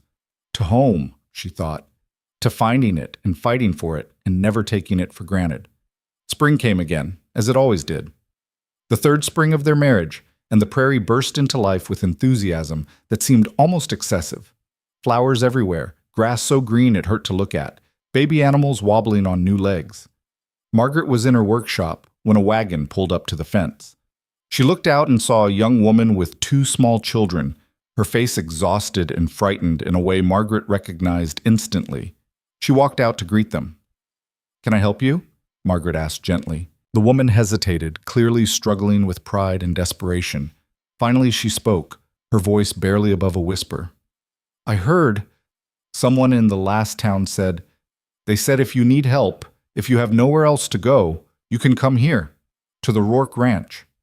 She looked up, her eyes bright with tears. "Is that true? Or is it just a story people tell?" Margaret felt emotion tighten her throat. This was what they'd built, a place that had become a story, a legend whispered among desperate people as a beacon of hope. "It's true," she said. "You're welcome here." The woman's face crumpled with relief. Thank you so much. I didn't know where else. We've been traveling for weeks. I was starting to think, you're safe now. Come inside. We'll get you and the children fed and settled." Margaret helped her down from the wagon, then turned back to look at the ranch spread out behind her. Caleb was in the corral working with a horse. James was repairing fence with Samuel. Ruth was hanging laundry. The barn was solid, the fields were planted, smoke rose peacefully from the cabin chimney. It was everything she'd never known she wanted, everything she'd fought for without knowing what she was fighting toward. The young woman followed her gaze. "Is that your husband, the man in the corral?" "Yes, that's Caleb." "How long have you been married?" "Almost 3 years." "And you just help people? Anyone who needs it?" Margaret thought about how to answer that. "We help people who are willing to work for it, who are honest and trying to build something better. We can't fix everything for everyone, but we can give them a chance. Sometimes that's all people need, just one chance." "Is that what someone gave you?" Margaret smiled. "Yes, that's exactly what someone gave me." She led the woman and her children inside, got them settled, started preparing food. Through the window, she could see Caleb had noticed the new arrivals. He caught her eye and raised his eyebrows in question. Margaret nodded. "Another stray," the gesture said. "Another person who needs what we can give." Caleb nodded back and returned to his work. They'd talk about it later, make plans, figure out how this new situation would work. But for now, it was enough to know they were doing what they'd set out to do, providing sanctuary for people who needed it. That evening, after the new family was fed and settled in the barn where they'd set up temporary quarters, Margaret and Caleb sat on their porch as they did most evenings. The sun was setting in a blaze of orange and pink, and the prairie stretched endlessly in all directions, golden in the fading light. "You ever regret it?" Caleb asked suddenly. "Staying here? You could have gone to Denver, started fresh in a real city, built a proper business. Do you regret answering the door that night?" "Not for a second." "Then you have my answer too." They sat in comfortable silence, watching the day end and the stars begin to appear. Somewhere in the barn, the new family was settling in for their first night of real safety in weeks. Somewhere in town, people were probably still whispering about the Rourke Ranch and its collection of misfits. Somewhere far away, Thomas Vance was living whatever life he'd built on lies and control. But here, on this porch, in this moment, everything was exactly as it should be. A rider appeared on the road. They got so many visitors now that it was hardly remarkable. But as the horse drew closer, Margaret saw it was David Chen again. "Another message?" Caleb called out. "Two this time," David said, handing over envelopes. "One from the governor's office, one from the territorial land office." After David left, they opened the letters. The first was a formal offer of support for their resettlement work, including funding and legal protections. The second was notification that their ranch was being officially recognized as a community service organization, with certain tax benefits and territorial endorsement. "We're legitimate," Caleb said, sounding bemused. "Officially sanctioned to do what we've been doing anyway." "Do we want to be legitimate?" Caleb thought about it. "I think so. If it helps us help more people, if it protects what we've built, yeah, I think we do." They talked through the implications late into the night, eventually deciding to accept the governor's offer with certain conditions. They would maintain control of operations, they would choose who to help and how. They would not become a government outpost, but rather a partnership between their private operation and territorial support. It was decided then. The Rourke Ranch would continue, officially recognized, better funded, able to help even more people who needed what Margaret and Caleb had once needed, a second chance. As spring turned to summer, their operation expanded. They built additional quarters for temporary residents. They formalized their work program. People who came for help would work on the ranch for a set period, learning skills and saving money before moving on to their own homesteads or employment elsewhere. Some stayed long-term, becoming permanent employees. Others moved on after a few months, carrying with them the skills and confidence they'd gained. Margaret's sewing operation grew into a full workshop that employed 8 women from town and trained newcomers in the trade. Caleb's horse training program became known throughout the territory for producing well-trained animals at fair prices. The ranch itself was prosperous, the cattle herd now numbering over 100 head. But more than the material success, there was something else. A sense of purpose that filled both Margaret and Caleb with satisfaction that went beyond profit or recognition. They were making a difference in individual lives, one person at a time, one chance at a time. Years passed. The ranch continued to grow and evolve. James Wheeler eventually left to start his own homestead, taking with him skills and confidence he'd gained working for the Rourkes. Ruth married Samuel, and they built a small cabin on the edge of the property, becoming permanent members of the ranch community. New people came and went, each carrying forward the help they'd received. Margaret's hair went fully gray, then white. Caleb's beard grew long and his hands grew more weathered, but they worked side by side as they always had, partners in every sense of the word. One evening in late summer, 7 years after Margaret had first knocked on Caleb's door, they sat on their porch watching the sunset. The ranch was quiet, the day's work done, the animals settled for the night. A traveler appeared on the road, approaching slowly. Not unusual. They got visitors all the time now. But as the figure drew closer, Margaret felt something familiar about the way they moved. The traveler stopped at the fence and removed their hat. It was a woman, middle-aged, with tired eyes and worn clothes. "Excuse me," she called out. "I'm looking for the Rourke Ranch. I was told I might find help here." Margaret stood and walked down to the fence, Caleb following. As she drew closer, she looked at the woman's face and felt a shock of recognition. "Anne? Anne Peterson?" The woman's eyes widened. "Margaret? Margaret Whitlock? I mean, Rourke." "It's me." Margaret opened the gate and pulled Anne into a hug. "What are you doing here? I thought you were in Denver with your sister." "I was, for 6 years, but she passed away last spring, and Anne's voice wavered. "I didn't know where else to go. I remembered what you told me about this place, about second chances. I thought maybe—" She looked embarrassed. "It's foolish, probably. You have your own life, your own—" "It's not foolish," Margaret interrupted. "You're welcome here. You and your children, if they're with you?" "They're at my sister's still, finishing school. They're old enough to manage on their own now." Anne smiled through her tears. "I came alone this time, looking for my own second chance." Margaret led her inside, got her settled, introduced her to Caleb. As they sat around the table sharing coffee and catching up, Margaret marveled at the circle completing itself. Anne had once been desperate and alone, finding brief shelter at the Rourke Ranch before moving on. Now she was back, not as a traveler passing through, but as someone seeking to build something new. "What do you do?" Caleb asked. "What kind of work?" I was a teacher back east.